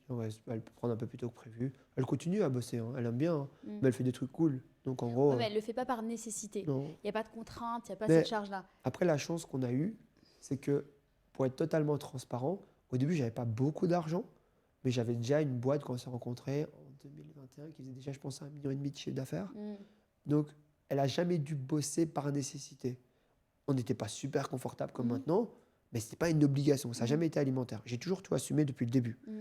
Et elle a toujours bossé beaucoup aussi, hein. Donc Mhm. ma femme, il faut savoir qu'il y a des moments et des périodes de travail où elle bossait plus que moi. Mm. Donc, voilà. Parce qu'elle a des fois une résistance au sommeil qui est encore meilleure que moi. Et pourtant, je dors pas beaucoup des fois. Et Oui, dis-moi. dis-moi, je t'en prie. Et j'allais dire, il y a selon toi, la répartition des tâches, de la responsabilité financière, etc., les rapports hommes-femmes. Pour moi, c'est le garçon qui doit tout payer. Enfin, je pense en tout cas. C'est comme ça que ma maman m'a éduqué. Donc en gros, je vois pas de monde. Enfin, tu sais, pendant un moment, j'ai vu sur les réseaux 50-50. Puis je me dis, mais quelle perte d'aura et de charisme. Tu vois, en gros. Mais alors, ouais, parce que, en fait, moi, c'est vrai que avant avec tout, enfin, avec mes ex, c'était 50-50. Et après, quand j'ai vu un homme qui voulait tout prendre en charge, c'était pas la question de du coup, j'ai plus d'argent pour moi, pas du tout. Mais moi, je me suis rendu compte qu'avant, je faisais même du 60-40, alors que moi, je gagnais moins que mes conjoints, mais parce que j'avais ce truc de ouais, je suis une femme indépendante, je pèse, je suis pas une michto, etc. Et en fait, quand j'ai rencontré quelqu'un avec qui je me projetais, c'était ok, il n'y avait pas cette question-là, mais moi, c'était pas, ça m'a pas. Et c'est pas du tout un discours à la mode en France. Hein. Mais c'est pas en mode oui, je suis contente qu'il paye, non. Mais c'était le truc, en fait, il y a ce truc, il a envie de te sécuriser. C'est comme une épaule. On s'en fiche de l'argent ou pas l'argent, mais c'est le mindset, ok, bah en fait, ça va être moi l'alpha de la famille, et même si tu es une femme forte, en fait, sur tous les sujets, tu peux te reposer sur moi. C'était ça le message envoyé. Je m'en fiche de l'argent, mais c'était ça le message. Pour moi, tu as tout résumé, et le simple fait, c'est qu'un homme, son job, c'est simplement de mettre en sécurité sa moitié. Et en fait, à l'époque, c'était en étant musclé. Aujourd'hui, ça ne sert plus à rien. Enfin, ça sert, hein, si tu veux être en forme physique et tout, c'est top. Aujourd'hui, le seul truc qui met en sécurité les femmes, c'est l'argent. Ouais. Donc, si tu peux pas être provider, Ouais. ben, elle est où la sécurité? Ouais. Et du coup, tu crées un déséquilibre. Et tu sais, ça veut même pas dire payer. Tu sais que je pense qu'objectivement, je pense que le nombre de fois où j'ai vraiment sorti ma carte avec ma femme, il est très très faible. Hein. Mais Parce que je paye jamais quasiment. D'ailleurs, je paye quasiment jamais dans ma vie en général. J'ai toujours des gens qui payent autour de moi, mais c'est moi qui crée l'argent. Ouais. Ouais, et puis elle sait que t'es le provider, enfin le protecteur. Ouais, voilà. C'est le provider financier, mais c'est que dans une de mes vidéos, j'en parle, l'époque du chasseur-cueilleur. Ouais. Bah, il protégeait, il était là. La femme, elle est un peu plus fébrile physiquement. Bah, l'homme, il l'a protégé, il lui a ramené la viande, quoi. Et puis des millénaires après. Et tu sais, de toute façon, c'est toujours la première vidéo YouTube que j'ai fait. J'ai dit le plus gros problème de l'humanité, c'est au final, c'est se mentir à soi-même. Et c'est au final, c'est ce qui se passe. Comment on est arrivé un jour à dire 50-50? C'est parce que, je sais pas, il y a des mecs qui se sont dit c'est trop dur de gagner de l'argent, faut que je raconte une grosse connerie. Et derrière, en fait, des femmes qui trouvaient pas assez d'hommes qui pouvaient du coup payer, tout le monde s'est dit on va raconter une immense connerie. Quoi. Alors que moi, je vois pas un couple qui peut fonctionner à 50 ans. Ça me paraît tellement complexe. Alors qu'en fait, le sujet de l'argent avec ta femme, il devrait même pas exister. Enfin, je veux dire, tu gagnes de l'argent, tu le mets sur la table. Et après, derrière, ouais, en fait, on est une équipe, quoi. c'est tout. Et tant que les responsabilités ou les attentes de chacun, elles sont hyper claires, et c'est que, un peu dans la société occidentale, c'est 50-50, mais la femme, elle attend que le mec, il la protège un peu. Mais l'homme, après, quand il veut trop la protéger, on dit qu'il va l'écraser, qu'il est misogyne, ou après, il va se sentir émasculé. Il y a un équilibre qui est très difficile à trouver. Je pense qu'il y a un gros problème aussi. Moi, j'ai jamais voulu être à un seul moment... En gros, j'ai jamais voulu que ma femme soit avec moi par nécessité ou par truc. Donc, ça veut dire que si elle veut gagner son propre argent, elle sait faire de l'argent. Elle sait faire de l'argent. Donc, en gros, elle n'a pas besoin de moi pour faire de l'argent. C'est juste que c'est normal que c'est moi qui en fasse plus et qu'elle en fasse, elle, par hobby ou pour s'amuser ou pour faire des trucs. Mais elle n'a pas besoin d'en faire. Et elle peut être autonome très bien sans moi. Et je pense que tu l'as choisi aussi parce que tu savais qu'elle pouvait le faire sans toi et qu'elle n'était absolument pas avec toi pour ça. C'est ça aussi. C'est qu'aujourd'hui, elle peut se permettre... En fait, tu sais que là, la sécurité que tu lui offres et que vous avez créée tous les deux, c'était pas pour ça qu'elle est venue. Non. Et c'est ça aussi, ça fait partie de ton choix. Et c'est super important. Et puis un facteur qui a été un coup de chance, c'est que ma femme, du coup, c'est une comptable. Et donc, en fait, les chiffres, ça ne joue même pas sur ses émotions. Tu sais, on peut avoir des plus 1 million, des moins, je sais pas. En fait, ça joue pas. L'argent ne joue pas sur sa vision. Elle réfléchit pas peut-être comme les humains standards qui se disent « Oh, il y a 15 000 €, je vais aller m'acheter un sac. » Ou « Oh, il y a un truc, etc. » Elle n'a toujours même pas un sac de luxe. On n'a même pas de montre de luxe. On n'a rien. C'est beau. Je sais pas si c'est beau, mais en tout cas, ce que je veux dire par là, c'est que... J'aimerais pouvoir le dire, mais c'est faux. Mais parce que quand j'avais... ça aussi, c'est la mentalité un peu salariée, qui a du monde corpo, mes premiers grosses primes et tout, complexe de la pauvre. Je suis allée m'acheter des sacs à main, etc., etc. Chose que quand je suis entrepreneur aujourd'hui, tout ce que j'ai, tu mets avant. Par exemple, tu vois, par contre, on a acheté de l'IMO pour elle, tu vois. Ouais. Donc, en gros, des trucs, de la sécurité, quoi. Ouais. À son nom perso, pas société, machin, bazar et tout. Parce que je pense que ça, c'est important. Que le jour où elle se dise... mon mari, il me correspond plus, ou il a changé ses valeurs, ou c'est plus une bonne personne, elle se barre. Elle a ce qu'elle veut en fait. C'est beau. Mais comme ça, je lui ai toujours dit, en fait, donc on s'est mariés très rapidement. Je lui ai dit, par contre, le jour où on s'entend plus, où on s'aime plus, en fait, il faut juste que chacun puisse faire sa route, quoi. malgré que, objectivement, j'espère vraiment finir ma vie avec ma femme. Mais il faut pas se partir dans ce délire-là et se mettre cette pression-là de on va finir ensemble, on va finir ensemble, on va finir ensemble, parce que sinon, en fait, tu te mets trop de pression pour rien. Moi, je dis on est ensemble pendant qu'on se plaît. Et faisons en sorte de se plaire le plus longtemps possible. Vous voyez, le pragmatisme sur ton couple et ta vision de la vie, en fait, c'est le pragmatisme que tu as dans le business, où tu vois toutes les potentialités et tu essaies de contrer un maximum tu vois, les mauvaises, tu l'appliques aussi dans ta vie perso. Ouais. Et ça, c'est bien parce qu'on voit beaucoup de gens qui sont là, non mais, notamment dans les histoires de couple, et s'ils l'appliquent partout, ça foire aussi. Non mais c'est la femme de ma vie, non mais dans aucun monde on se quittera. Non mais arrêtez, c'est justement parce que vous dites ça que vous allez vous quitter. Ah, c'est une pression, en fait, c'est une pression qui est inutile. Et puis c'est faux parce que si tu pars du principe que pour le devoir ou par magie de l'amour, on va rester toute la vie. Non, c'est parce que justement, se dire que potentiellement un jour tu vas plus plaire à ta femme, ça te pousse à être toujours meilleur. Oui, et dans tes décisions, etc., protéger l'un l'autre. Ouais, mais ce modèle de un jour ma femme qui reste avec moi juste parce que. Mais je me dis même c'est malsain. En fait, c'est super malsain. C'est tellement malsain que je me suis dit non, ça marche pas. Ouais, ça marche pas. Et Sarkozy, qu'on l'aime ou qu'on l'aime pas, qui est un excellent orateur, Ouais, il est trop fort. il avait dit, j'aime trop, il avait mis dans une interview, tout ce qui est très fragile est très fort. Parce que justement, quand on sait que c'est très fébrile un couple, il y a 4 mariages sur 5 qui finissent en divorce à Paris, bah ok, t'en prends soin. Bien Alors sûr. que si tu dis, non mais c'est sûr, par principe, on s'aime tellement aujourd'hui, dans 90 ans, c'est vrai. Non, surtout pas. Non, je suis d'accord avec toi à 100%. Et ce qu'il dit, c'est très vrai. Moi, je vois ma relation avec ma femme comme au premier jour, parce qu'il faut faire attention, en fait. Elle, de ce que je fais, elle en a strictement rien à foutre. Elle dit, est-ce que mon mari a toujours les valeurs pour lesquelles on s'est marié au début? C'est trop beau. Et donc, en gros, c'est tout. Je nous souhaite à tous de trouver un beau binôme. Et vous voyez pense les aussi. clés pour choisir la bonne personne. Ah, c'est un mélange de tout. Tu sais, au début, j'avais des potes qui rigolaient, ils disaient, ouais, t'as pris ta femme parce qu'elle est comptable. Mais si tu veux que je la prenne, pourquoi? Tu l'as pris pourquoi? Enfin non, d'ailleurs, toi, t'en prends même pas, vu que t'arrives pas à trouver quelqu'un de compétent. En fait, moi, j'ai construit ma vie pour essayer de faire quelque chose de bien. C'est normal que je prenne quelqu'un qui est en train de faire quelque chose de bien. Et en fait, juste, les gens ils disent, oui, non, ça doit être de l'amour, ça doit être du truc, etc. En fait, c'est tellement dans Disneyland. C'est matrixé sur Netflix, les gars. Ouais, c'est Disneyland. Et en fait, les gens, on se dit, oui, l'amour, c'est la passion, c'est pas compatible. Pourquoi tu réfléchis sur des critères? Non, mais écoutez, les gars, la passion, c'est super bien, ça dure 3 jours. Ouais. Mais tu vas faire ta vie, tu vas te marier, tu vas avoir des galères. Tu vas avoir des enfants aussi. Tu vas avoir des enfants, mais Le stress d'un enfant dans un couple, c'est exceptionnel. Moi, je me dis, je sais pas comment font les autres. Parce que moi, je nous dis, nous, on a ressources illimitées sur tout ce qu'on peut mettre autour sur notre enfant. Il a des nounous, il a des machins, la meilleure nourriture, bref, etc. Mais je me dis, putain, si t'as pas ça... Oh. Alors, dis-nous, le stress d'un entrepreneur versus le stress d'un père. Ah, je pense que... Ah oui, ouf. Non, mais je pense que la chose qui me stresse le plus dans le monde, c'est mon fils. C'est drôle, c'est horrible. génial. Genre, on peut faire des trucs de fou, vraiment. Je pense qu'il y a 2 trucs qui me stressent vraiment. Donc, moi, je suis quelqu'un qui a le vertige. Donc, ça me stresse vraiment beaucoup. Ok. Et deuxième chose, du coup, c'est... mon fils. Ok. Ouais, mon fils, en fait, quand il est dans une pièce, c'est très rare. Hein. J'arrive pas à bosser. Parce que tu es en hypervigilance. Oh purée, il m'a fait peur. Voilà, tu vois, je suis en train de penser à lui.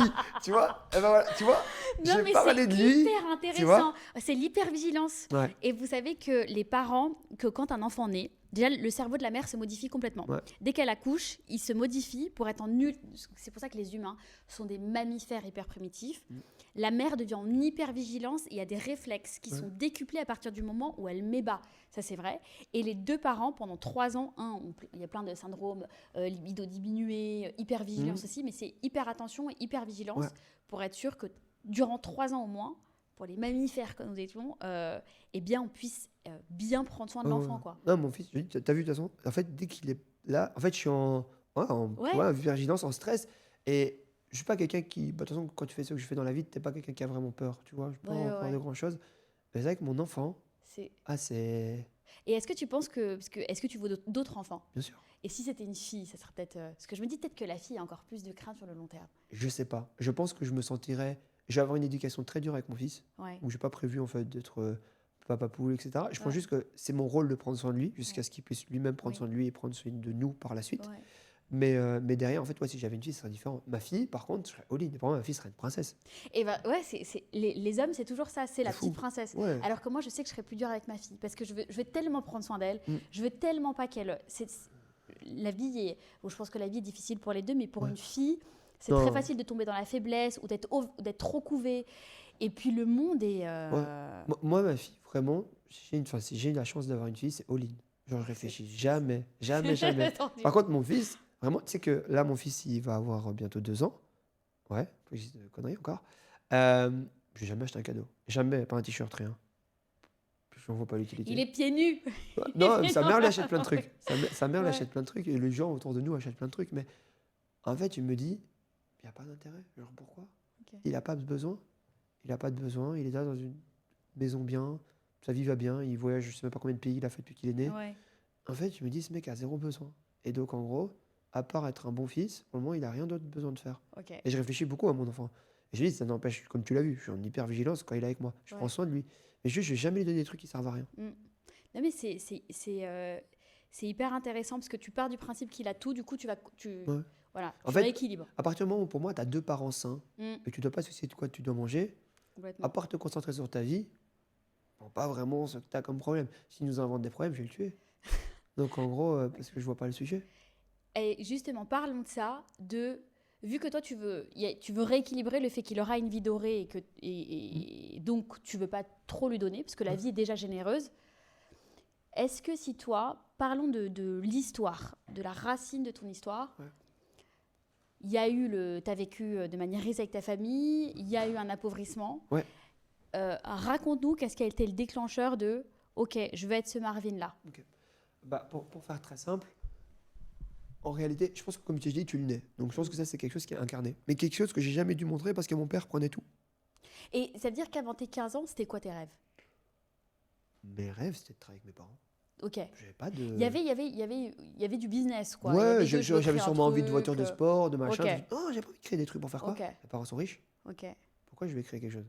ok. Tu vois? Mais Donc- tu avais envie d'abondance quand même. Oui, oui, toujours. Ouais. Mais je pense que ça, c'est quelque chose que mes parents m'ont transmis. Mm. Donc, en gros, ouais, on a toujours eu envie d'abondance. Moi, j'ai toujours eu. Parce que je déteste la pauvreté et tout ce qui touche à ça.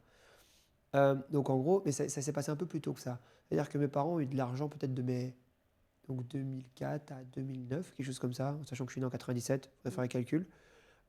Et après, du coup, ça a commencé à être la dégringolade. Et en fait, l'élément déclencheur, ça a été le décès de mon père en 2015. En fait, où bah, j'ai pu prendre l'espace parce qu'il n'en prenait plus. Et sinon, avant, mon père disait toujours ça va aller, même si ça allait pas. Donc, en gros, vu que ça allait aller, bah, moi, je me dis, bon, ça va aller. De toute façon, tu sais, ton père est là, ton père a toujours pris soin de toi, il a toujours fait tout ce qu'il pouvait. Mon père, c'est les gars, il avait 1000 euros, et il t'en donnait 250, tu vois, 250 à moi, 250 à l'autre, 250 à l'autre, et lui, il restait des fois plus rien, tu vois. Et il disait, oui, c'est bon, je gère, tu vois. Et tout. Bon, on se cassait pas la tête, en fait. Et donc, quand il est parti, avec 5 petits frères et une maman qui a un handicap au niveau des jambes, du coup, qui ne peut pas travailler. Son cerveau fonctionne très très bien, mais physiquement, elle est affaiblie. Ben, je me suis dit, bon, ben là, frérot, il faut que tu prennes le relais, parce que sinon, tout le monde est dans la sauce. Et en gros, là, j'ai commencé par des jobs étudiants. Ensuite, derrière, moi, il faut savoir que du coup, on avait aussi régulièrement, donc mes parents ont fait une faillite immobilière. Donc, on avait régulièrement des huissiers qui venaient, parce que j'en sais rien, sur un de leurs immeubles, ils avaient oublié de payer la facture d'eau, et ma mère avait tout en nom propre physique. Donc tout était au nom de ma mère. Donc ma mère a fait une faillite personnelle, pas une faillite de société. Ça change beaucoup de choses. Ouais. Et derrière, en fait, du coup, on avait toujours des gens qui venaient. Et j'ai plus de vraies choses. Mais on va dire une fois par trimestre ou une fois par semestre, il y avait quelqu'un qui se pointait pour dire cachez vos PlayStation, C'est cachez vos extrêmement jeux. traumatique, c'est traumatique. C'était pas incroyable. Cachez vos affaires. Ma mère disait toujours ça. Parce que sinon, en fait, puisque quand tu n'as pas d'argent et si tu n'as même pas de jeux vidéo, il ne se passe plus rien dans ta vie. Parce que tu ne sais plus aller au foot, tu ne sais plus aller faire du sport, etc. Donc en gros, on avait ça. Et au bout d'un moment, je me suis dit, tiens, il faut se reprendre. Donc, la première étape, ça a été de trouver d'abord un job étudiant. En France, vous n'avez pas ça, mais en Belgique, du coup, nous, on a un job étudiant. Donc, tu es payé, du coup, 12, 15, 20 euros de l'heure en fonction de là où tu bosses. Et en fait, tu as un job étudiant. Donc, j'ai commencé par un job étudiant. Je crois que ça commence à 14 ou à 16, je ne me rappelle plus. En tout cas, je sais que j'ai commencé à bosser à 15 ans. Quelque chose comme ça, à 15 ans et demi, bref. Alors, ensuite, j'ai commencé à bosser à 15 ans et demi, puis à 16 ans, 17 ans. Et en fait, au fur et à mesure, je me suis rendu compte que je ne gagnais pas assez, en fait. Je ne gagnais pas assez pour mes frères, pour ma mère, etc.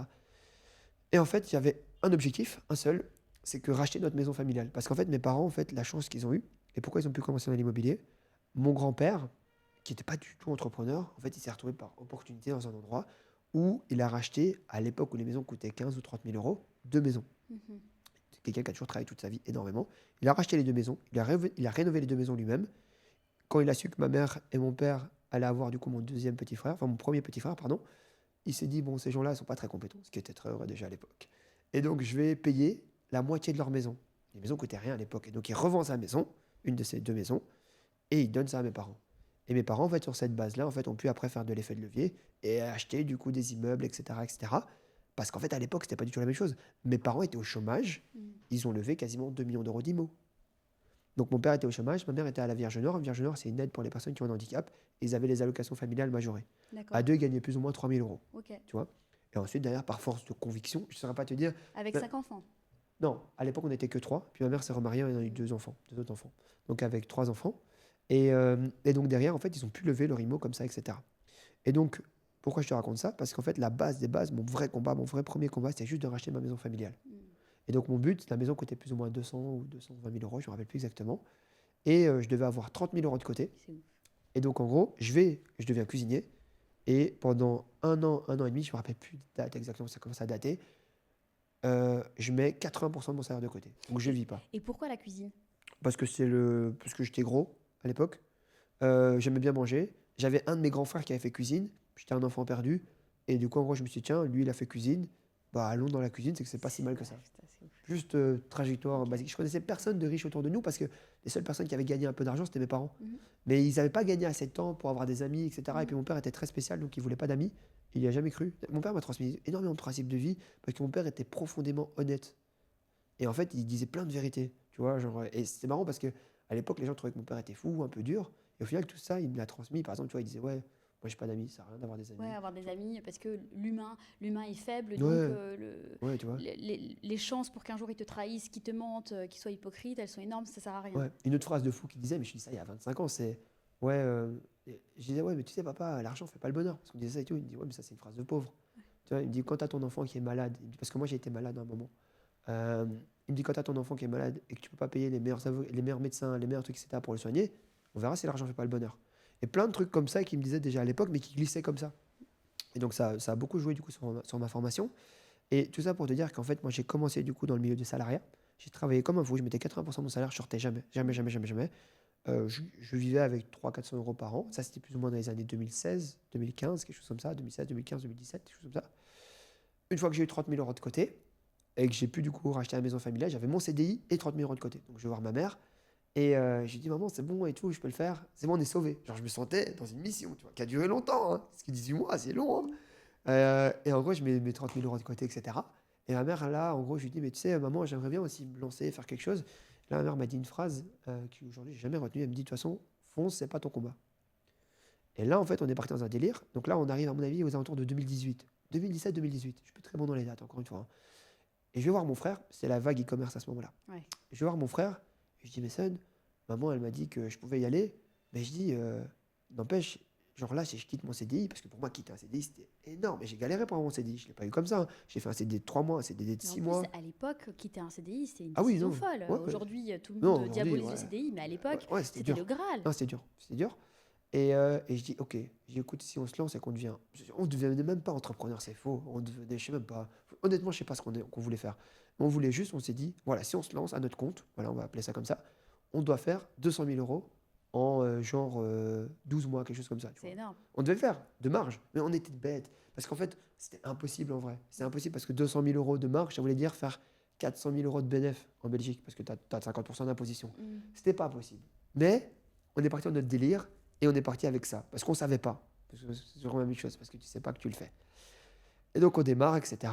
Mon frère me quitte dans le projet parce que ben voilà, on n'arrive pas à bosser ensemble, etc. On a des énergies différentes, mais il me l'aide à lancer. Et donc c'est comme ça en fait que j'ai lancé à l'époque Frécheux, qui est ma première boîte, où en fait je faisais de la livraison de repas à domicile chez les gens. Et donc j'ai commencé dans la cuisine de ma mère, sans aucun euro, 1500 euros. Et en 2021, la boîte était valorisée plus de 10 millions d'euros C'est fou. en 3 ans. Et raconte-nous les grandes étapes qui ont fait que Fréchéo est pu le grandir. Fréchéo d'aujourd'hui. Bah déjà, je pense que pour moi, une société qui fonctionne, c'est avant tout c'est le dirigeant et l'énergie qu'il mettra dedans. Ouais. Sa capacité à recruter du coup des bonnes équipes pour pouvoir exécuter la vision. Pour moi, une vision exécutée, ça part comme aujourd'hui on le fait. Bah là, aujourd'hui, je le fais à travers les réseaux sociaux, donc j'inspire de plus de gens. Mais ce que je fais aujourd'hui sur les réseaux sociaux, je mettais le même rythme, peut-être même un peu plus avant quand du coup j'étais dans ma boîte. Donc, un bon leader, c'est quelqu'un qui lead par l'exemple. Et en fait, moi, mes équipes, elles savaient. Tu sais, moi, pendant genre 5 ans, peut-être 5 ans, j'abuse parce que peut-être en 2023, on a arrêté ça. Mais pendant 5 ans, les gens, ils venaient chez moi et mes bureaux, c'était à la maison. On a un moment voulu prendre des bureaux sur WeWork, c'était une catastrophe. C'était tellement mieux chez moi. Et du coup, les gens bossaient chez moi.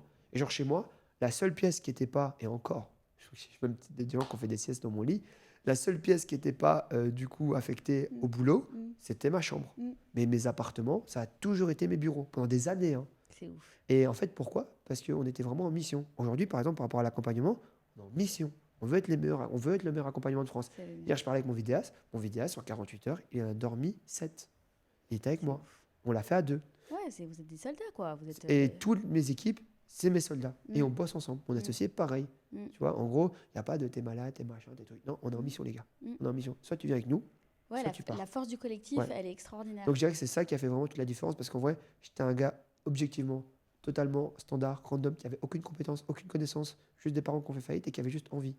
Et sur mon chemin, j'ai rencontré des gens extraordinaires. J'ai essayé d'être extraordinaire dans leur vie pour qu'ils puissent m'apporter de la valeur. Et c'est comme ça, en gros, qu'avec mon énergie naturelle, plus toutes les personnes qui ont contribué du coup au projet de près ou de loin, en leur apportant d'abord de la valeur, ça peut être donner des actions de ma société, parce que j'ai donné des actions de ma société au début pour que les gens puissent me donner du conseil. Ok. Quand j'ai donné, c'est que j'ai vendu ça pour un prix qui est totalement ridicule, que pour moi c'est comme de la donation. Et derrière, en fait, ben pour moi, c'était super important de vraiment capitaliser sur les compétences des autres pour pouvoir y arriver. Donc je dirais que les grandes actions, ça a vraiment été de l'énergie naturelle du dirigeant, donc qui avait vraiment envie de donner, fidéliser et fédérer des équipes, s'entourer du coup de personnes compétentes pour avoir de l'information. Et après, derrière, ça a été de se concentrer nuit et jour sur la vente et le développement de la boîte. Ok. Starter pack de l'entrepreneur successful, comment tu recrutes? Au feeling. C'est pas bien de dire ça, au feeling. Les compétences et les connaissances, c'est bien. Hein. Le CV, c'est top. Mais au final. Mais la dalle, ça se ressent. Ouais, bien sûr. Ouais. Et puis, tu sais, il y a quelque chose. Des compétences, ça s'apprend. Avoir faim, ça s'apprend pas. La dalle et la loyauté. Ah ouais. Moi, Ouais. tu sais que c'est. J'ai pas. Je vais pas te dire. Tu sais, les gens qui ont des longs discours sur les valeurs. Moi, j'ai toujours. N'attends pas de ma part que j'ai quelque chose comme valeur. Mais je pense que s'il y a une valeur que j'ai, c'est la loyauté. La loyauté, pour moi. Mais c'est viscéral. C'est pas Mais une valeur. c'est un truc de, je vous jure, c'est un truc de bonhomme. Quelqu'un de loyal. Il est loyal sur tout. Il est loyal à sa femme, il est loyal à son associé, il est loyal à ses clients, il est loyal à sa communauté. C'est un truc de bonhomme tellement c'est rare. En fait, c'est viscéral. C'est même pas Ouais. que je fais exprès. Ouais. Parce que j'essaye pas en fait d'être Ouais. loyal ou d'être truc. J'essaye pas d'être quelque chose. C'est profondément viscéral. Ouais. Je n'y arrive pas. Ouais. Et donc en gros, ouais, ça c'est. Je pense que si je devais citer les valeurs, ce serait celle-là. Ok. Parce que digression, c'est vrai, la loyauté dans le business, c'est tellement rare. Et dans la vie même, c'est tellement rare. Mais quand vous voyez que quelqu'un est déloyal dans les affaires, Ouais. ou même déloyal envers un client, il va lui mentir un petit peu. Déloyal envers sa femme, il va textoter avec une autre femme ou il va séduire un after work. Déloyal envers ses amis qui chient sur quelqu'un auprès de quelqu'un d'autre. Partez du principe qu'il va le faire avec vous. Oui, c'est sûr et certain. La loyauté, il n'y a pas une asymétrie dans la loyauté. Non. Et quelqu'un qui est déloyal, c'est une décision, il n'y a pas de contexte qui vont favoriser une déloyauté. Non. Et ça demande beaucoup de courage. Enfin, parce que, Je pense pas. Je pense en que c'est fait, naturel. oui, Enfin, c'est un truc de faible. La déloyauté, c'est un truc de faible. Mais moi, c'est plus dur dans l'autre sens. Ouais. C'est pour Ouais. ça que c'est pas. C'est pour ça que je te Ouais. dis, je veux pas faire le dire oui, je suis ça. En fait, c'est juste que j'arrive pas à faire l'autre. Et parce qu'on se sent sale, en fait. Si on se regarde dans la glace Ouais. et qu'on a trahi quelqu'un ou qu'on n'a pas... En fait, on est infidèle à soi-même, Voilà. en fait. Et Ouais. ça, c'est un truc que je dis toujours. Je dis, tu peux mentir aux gens. Moi, je Ouais. joue pas. Je pense que de toute façon, tout le monde fait que mentir tout le temps. Par contre, je pense qu'il faut jamais se mentir à soi-même. Ouais. Jamais, jamais. En fait, quand tu te mens à toi-même, c'est horrible. Et c'est ce Ouais. qui se passe dans la vie des gens, en fait. Ouais. Le vrai problème, c'est pas de mentir aux autres. Tu mens parce que tu as un problème de confiance en toi ou tu n'as pas envie de dire la vérité. C'est ton sujet. Ouais. Tu te mens à toi-même. Là, il y a un vrai problème. Oui. Il y a un vrai problème. Ouais. Et c'est quand tu te montres, quand tu es déloyal envers toi-même, tu es déloyal envers les autres. Et tu passes à côté de ta vie aussi. Ouais. Donc, starter pack. Donc, on a dit le recrutement, on l'a vu, l'exemplarité Ouais. et Faire confiance aux gens. faire confiance aux gens. Tu sais, un truc que je dis toujours depuis des années, je ne sais même pas comment j'ai créé ce truc-là. Moi, je dis toujours, je fais du management par l'absence. Moi, je ne fais pas de micromanagement. Je donne une tâche. Je discute très peu les salaires aussi. Parce À qu'à part- la racine, tu as choisi les bonnes personnes. Donc, tu peux déléguer les yeux fermés. Ouais, c'est vrai. Mais après, même, tu sais, en gros, par exemple, imagine, on se dit, ouais, on fait une émission ensemble. Et genre, tu vois, je sais pas, je suis multimilliardaire, je me dis, écoute, je vais faire une émission, je te choisis, il y a 10 personnes qui viennent, j'ai choisi toi. Genre, en gros, moi, je te fais confiance, je en fais, à part te faire un virement tous les mois, je vais pas jamais regarder. Par contre, fin du trimestre, fin du semestre, fin du on dit, ok, on en est où niveau vue, on en est où niveau ça, on en est où. Moi, je suis quelqu'un du résultat. Parce qu'en gros, tu sais, toute la poudre ou tout ce qui existe autour, toute la fumée, j'appelle ça de la branlette intellectuelle, tu vois. Parce qu'en gros, derrière, ce qui compte, qu'est-ce qu'il va faire? Ouais. qu'est-ce qu'elle va faire, tu vois. Complètement. Et après, si elle a besoin de le faire comme ça ou comme ci ou comme ça, c'est son sujet. Mm. Et je pense que vraiment, de toute façon, tu sais pas développer une grosse boîte sans faire du management par l'absence. Mm. En fait, tu responsabilises complètement la personne. 100%. Comme tu vas là. Donc, elle est complètement libre, mais tu la responsabilises aussi du résultat. Ouais. Tu vois. Et il y a plein de red flags. Si quelqu'un, un de tes employés te dit c'est ta boîte, c'est Ouais. ton truc, Ouais. c'est ton machin, ça c'est un red flag. Tu peux être compétent, vendre autant que tu veux, c'est mort. Oublie. Ou qui responsabilise le reste de l'équipe ou toi de ses résultats. Ouais, ça c'est horrible, horrible, horrible. Ouais. Donc ça c'est plein de red flags. Tu peux ne pas être le meilleur, tu peux faire plein d'erreurs, tu peux faire perdre de l'argent à la boîte, mais tu peux pas te non responsabiliser. Et moi plein de fois dans mes équipes, tu sais, en plus on était jeunes, on l'est toujours, hein, j'ai 28 ans, mais en fait tu vois plein de gens ils avaient des gros problèmes genre avec du SAV, du client et tout. Je dis mais c'est ton problème, c'est pas le mien, tu vois. Et en gros, ouais c'est mon problème, ok il faut que je règle mon problème. Et ils règlent leur problème tout ça. Et Et si t'es après, pas capable de le régler, je suis désolé, je te remplace. toi, t'es pas la bonne personne. Ouais. Et après, justement, si tu as réussi à régler ce problème, C'est top. bravo. Ouais. Bravo, Clairement. tu owns le truc, quoi. Exactement. Et la vision, du coup, dans le starter pack aussi.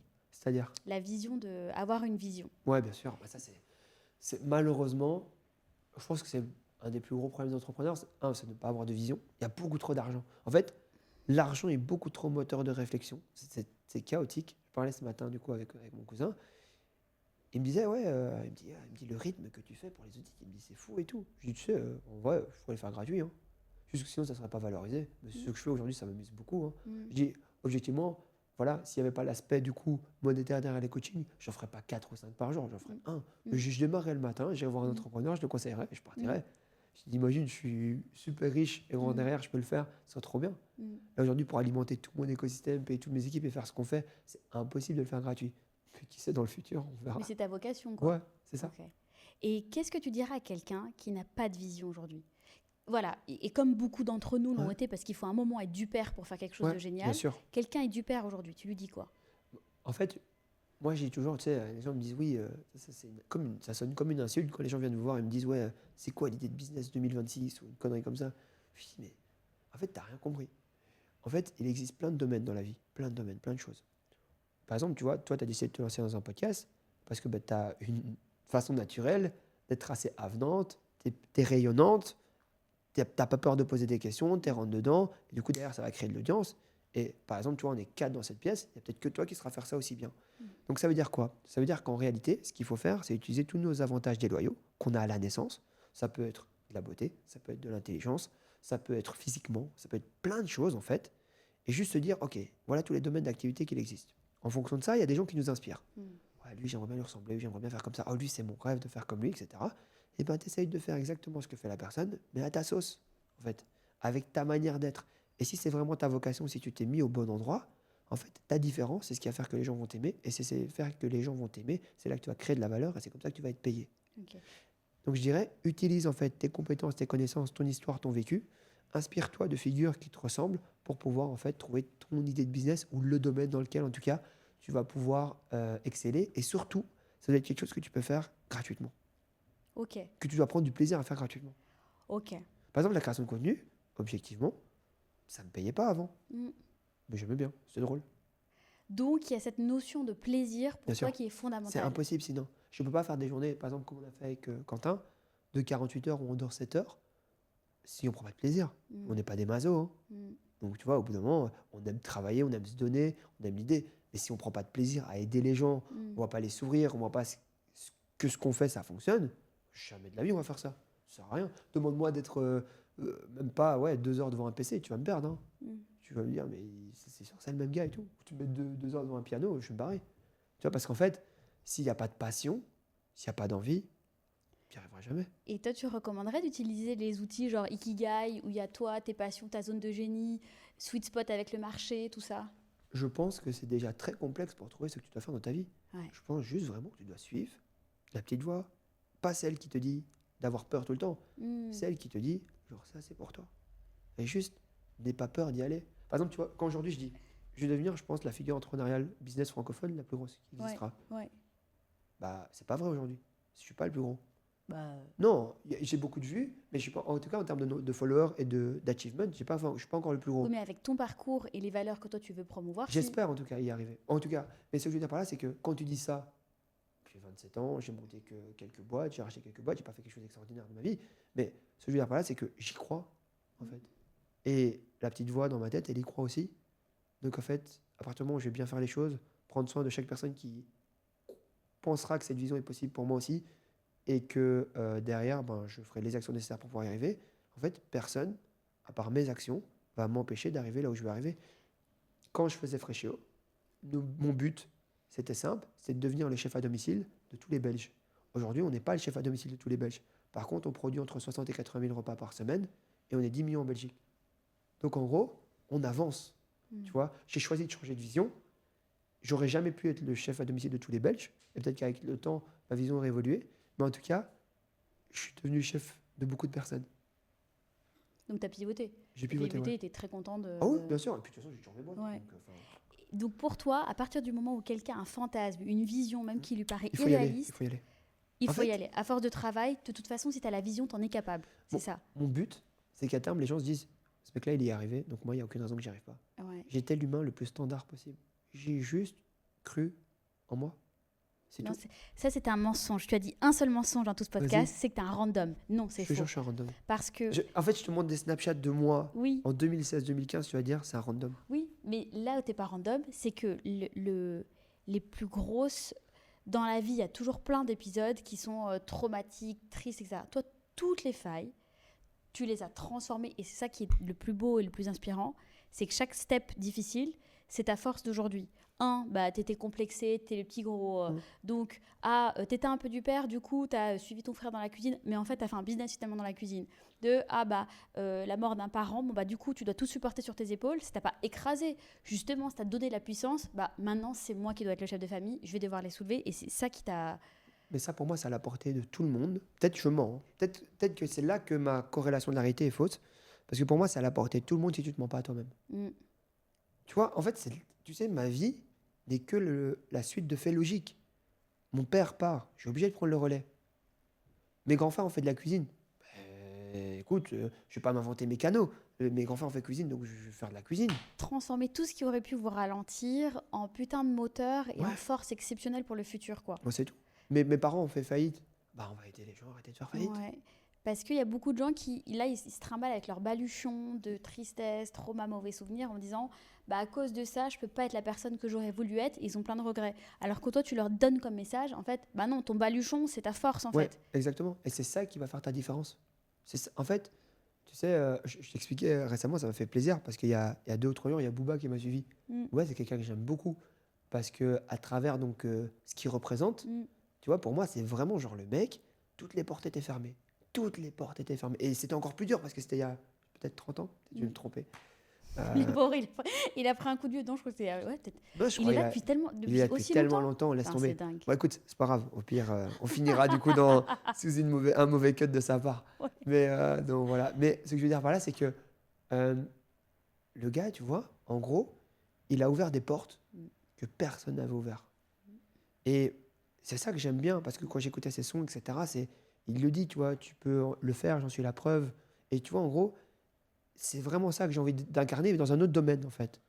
Dans le domaine entrepreneurial. Il y a très peu de noirs, parce que maintenant je ne peux pas dire pas, parce que sinon je vais me faire défoncer encore. Il y a très peu de noirs, pour moi, qui représentent l'accès à l'entrepreneuriat en France.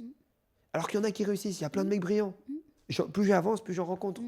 En fait, les gens qui sont typés sont surreprésentés dans la francophonie, dans les milieux artistiques, etc. Mais dans les milieux l'entrepreneuriat, et pour moi l'entrepreneuriat c'est genre, après comme peut-être que moi j'ai fantasme sur l'entrepreneur. Non, c'est de l'artiste. Mais ça conjugue tellement de compétences. En fait, c'est une putain de thérapie. L'entrepreneuriat te met face à tes plus grosses failles, à tes plus gros doutes, à ce qu'il y a de plus sombre en toi et de plus beau. Donc voir des entrepreneurs qui excellent et qui inspirent et qui donnent, surtout quand on est typé, c'est genre... De toute façon, l'entrepreneuriat, c'est de l'art. Ouais, c'est juste que c'est de l'art que personne n'arrive à catégoriser. Ouais. Et malheureusement pour nous, en tout cas en francophonie, le moyen de dire qu'on est des bons artistes, c'est de gagner de l'argent. Et gagner de l'argent, malheureusement, c'est pas bien vu. Un joueur de foot, il doit marquer des goals. Un chanteur, il doit gagner des disques de platine ou enfin, en tout cas, il doit faire beaucoup de streams ou vendre beaucoup de sa musique. Mais au final, la répercussion pour ces deux entités, c'est aussi de l'argent. En fait, les gens, il y a un pote, il m'a fait trop rire. Il m'a dit, en fait, quand tu vois des joueurs de foot qui, quand ils marquent des goals, ils se font des câlins, c'est parce qu'ils vont tous avoir la prime de match. Tu vois, quand il m'a dit ça, je me suis dit, ah, c'est pour ça qu'ils sont tous contents.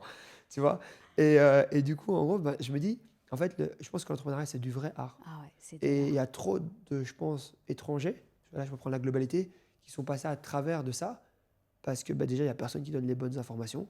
Tu sais, pour le foot, il y a un chemin qui est assez simple. La musique, je ne vais pas dire, je vais pas dire que c'est simple pour le foot, pour la musique ou quoi, mais il y a des chemins qui existent pour des personnes de couleur. L'entrepreneuriat, il y en a trop peu. Trop peu. Et derrière, en fait, ben, pour moi, c'est un gros problème. C'est l'imaginaire collectif où, bah oui, quand t'es Renoir ou Rebeu, tu vois, les footballeurs, les ci, les ça, ils excellent, mais une figure entrepreneuriale noble, tu vois, qui soit pas dans l'argent très très facile ou dans... Et ben en fait, c'est vrai qu'il y en a peu. Oui. Et donc, ben, mathématiquement, un petit garçon, il va pas se projeter dans cette carrière-là tout de suite. Mais moi, je pensais même pas que c'était possible de devenir entrepreneur. Ouais. Déjà, à la base, pour moi, les entrepreneurs, alors, je sais pas si c'est comme ça en France, en Belgique, c'est que les mecs qui sont dans le BTP. Ouais. Nous, c'est que les gens qui sont dans le BTP, les entrepreneurs. Nous, on disait, on va appeler l'entrepreneur, c'est quoi? Je sais pas, t'as un truc à faire par rapport à ta maison. Je savais pas qu'entrepreneur, c'était un métier. Jamais de ma vie, je me suis dit, je suis entrepreneur. Moi, mon rêve, c'était d'être artiste. Tu voulais faire quoi? Je sais pas, un truc bien, genre du foot. Tu vois, à la base, je voulais faire du foot et tout. Bah, j'étais nul, il faut dire la vérité. Alors, je te parle pas de mon niveau de chant, mon niveau de danse. Il y avait aucune chance qu'il se passe quoi que ce soit. Et au final, de toute façon, ma femme, elle rigolait. Elle disait, au final, tu vois, tu voulais être artiste et il y a quand même 25 millions de personnes qui t'ont vu le mois passé. Donc, c'est beau, c'est vrai. T'as quand même, au final, créé ta propre forme d'art. Elle me dit, même en faisant un truc super chiant, comme donner des conseils business aux gens, t'as réussi à assez les saouler pour qu'il y ait autant de personnes qui regardent. C'est ça qui est beau, c'est qu'avant, donner des émotions, c'était uniquement par les voies artistiques ou sportives. Et là, enfin, on voit quand même, les entrepreneurs sont même pas assez encore, mais de plus en plus reconnus. Et je pense que là, on voit la complexité, tu vois, du quotidien et à quel point, en fait, ça demande toute la dextérité mentale, même physique, ça demande tellement. Et pour clôturer cette interview, après je vais te faire un petit jeu, 5 messages que tu voudrais transmettre. J'ai déjà transmis pas mal. Ouais, mais en fait, parce que je ne suis pas quelqu'un qui va te sortir des trucs extraordinaires. Comme je t'ai dit, pour moi, c'est 1, fais tout ce que tu fais avec bon sens et long terme. 2, l'action paye plus que la réflexion. L'action paye plus que la réflexion, c'est vrai. L'action paye plus que la réflexion. Et moi qui viens d'un milieu hyper corpo ou qui ai fait des écoles et tout, je vous jure que mon plus grand défaut, c'est ça. C'est trop réfléchir, ça sert à rien, branlette intellectuelle, tu prends du temps pour rien, tu perds de l'argent. Franchement, je suis tombée dans tous les écueils possibles, imaginables. Je te dis, de toute façon, les gens, tu sais, mais je supporte pas les gens qui prennent... En fait, les gens prennent un plaisir de fou à lire des concepts ou lire des livres ou perdre du temps, mais ils prennent pas un plaisir de fou à passer à l'action régulièrement. Ils prennent pas ce plaisir-là à... Allez, vas-y, parce que tu te confrontes à la réalité. Ouais. Tu comprends? Moi, pour ce logo-là, je suis là, non, mais en fait, je lance pas tant que c'est pas fini. Mais bullshit, c'est vraiment un truc de faible. Franchement, faites pas comme moi. Allez-y direct, même c'est dégueulasse. Même t'as dessiné, t'as mis un juste Sabrina. Tout le monde s'en fout de mon logo. Personne ne se rappellera jamais. Alors que j'ai payé, ça m'a coûté cher. Mais ça sert à rien. Personne ne comprend mon podcast. Tu vois? Juste, tout le monde se rappellera. Il y avait une bonne ambiance. Franchement, Marvin, il a dit un truc de ouf. C'est ça dont on se rappellera. Tout le monde s'en fout de ça. C'est vrai que t'as raison. Il faut pas avoir peur de ça. Et je pense que ça va rebondir sur peut-être mon 4e conseil. Je sais pas si c'est le 4e, mais bref. C'est aie du courage d'être qui tu es. Parce que c'est super important. Et surtout, ne te mens jamais à toi-même.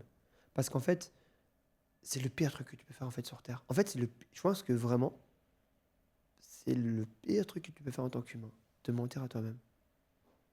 Parce que ça demande beaucoup plus de courage de se mettre face à soi, toutes ces contradictions, ce qu'on veut réellement aussi. Parce qu'il y a plein de gens autour de moi qui disaient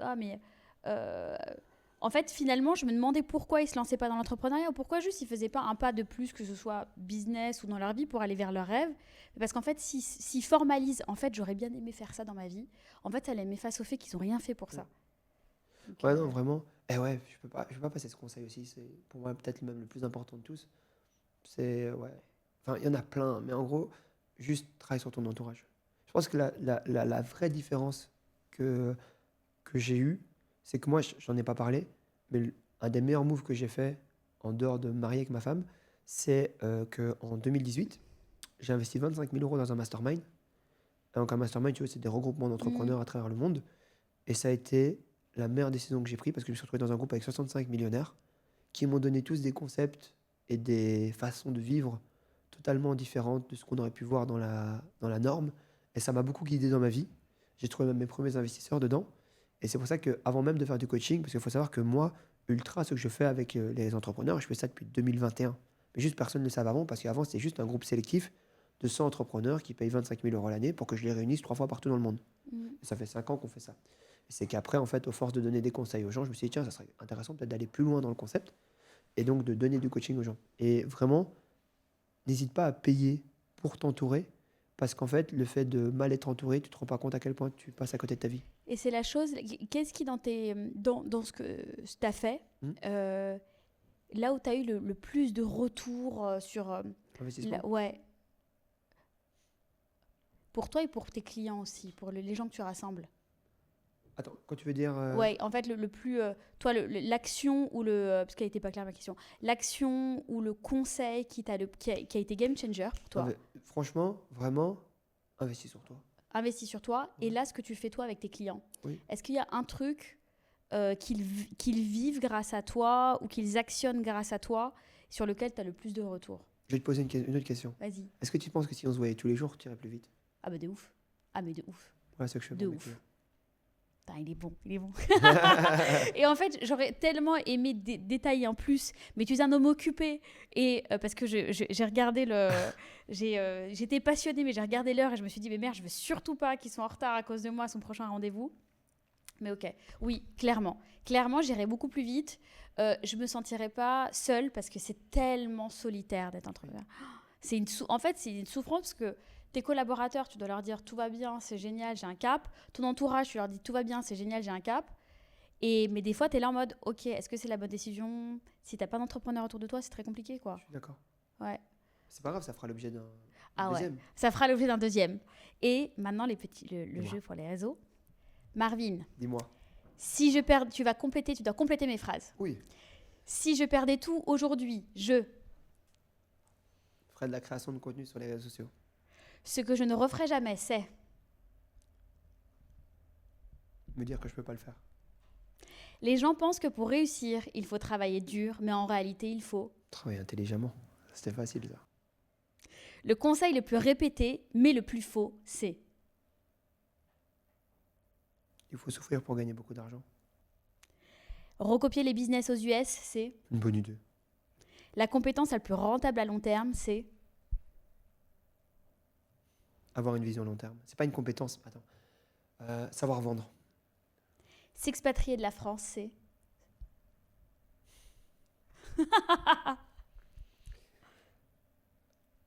si tu le fais pour les bonnes raisons, c'est pas une mauvaise idée.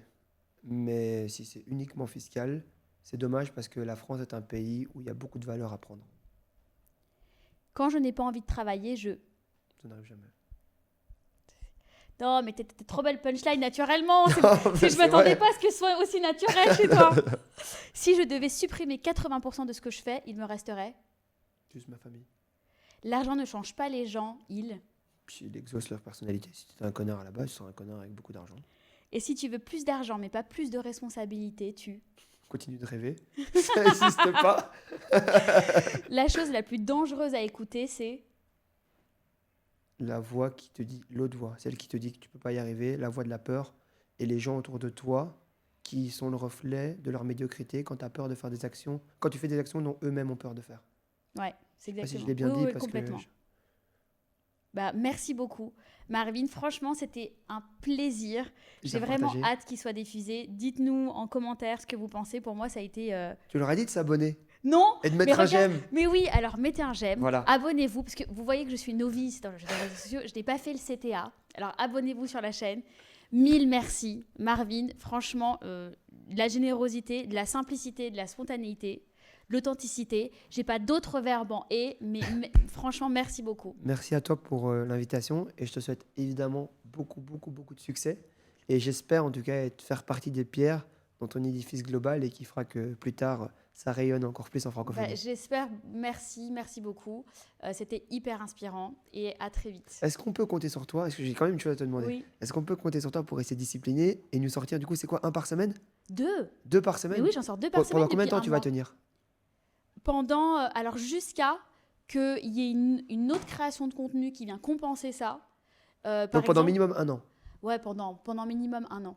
Parce que je pense que ça sera pas... Top. Par contre, quand je fais un truc, je le fais. Ok. Je tiens toujours dans la longueur. Mais tu vois, si on me dit, bah, là, je vais lancer une chaîne personnelle sur les thématiques entrepreneuriat, Ouais, donc en business, fait, si tu argent, fais d'autres formats de vidéos, c'est ça que Voilà. tu veux dire. Ok. parce que là, si je vois que l'autre prend plus et qu'en fait, les gens aiment plus ou apprennent plus de l'autre, eh ben, je passerai plus de temps. Trop bien, je comprends. Voilà. T'as raison. Ouais, il faut savoir mettre son focus sur les bonnes choses. Je suis d'accord avec toi. Mais pour le moment, donc là, le rythme annoncé, c'est 2 vidéos par semaine de ma chaîne perso. Ah, c'est Donc c'est des hardcore. formats 10-15 minutes. Et 2 vidéos longues de podcast. Bravo. Bah écoute, Mais j'ai des gladiateurs avec moi, donc j'y crois. je pense que de toute façon, t'as pas d'autre choix. Ça sort quand, ça, ici, alors? Dans 10 jours. 10 jours. Ouais. Ah Ouais. Ils ont l'air à l'aise. 10 jours ou même, là, on est jeudi. Ouais. Franchement, on peut dans une semaine. Jeudi prochain. Vas-y. Deal. Je suis là. Deal. Let's go. Donc vous nous regarderez ce jeudi. C'est parti. On remercie XTB de nous avoir accompagnés pour cet épisode. XTB, c'est un courtier en ligne en France depuis 2010 avec déjà plus de 2 millions de clients. Il est contrôlé par la CPR, l'AMF. XTB, c'est Xstation, une plateforme hyper intuitive, mais c'est surtout 0% de commission sur les 9000 actions et ETF par mois. XTB, c'est une équipe française locale disponible 5 jours sur 7 pour vous accompagner, en plus de tout le contenu pédagogique présent en ligne. Cliquez sur le lien présent dans la bio de cette vidéo. À très vite sur Unchained.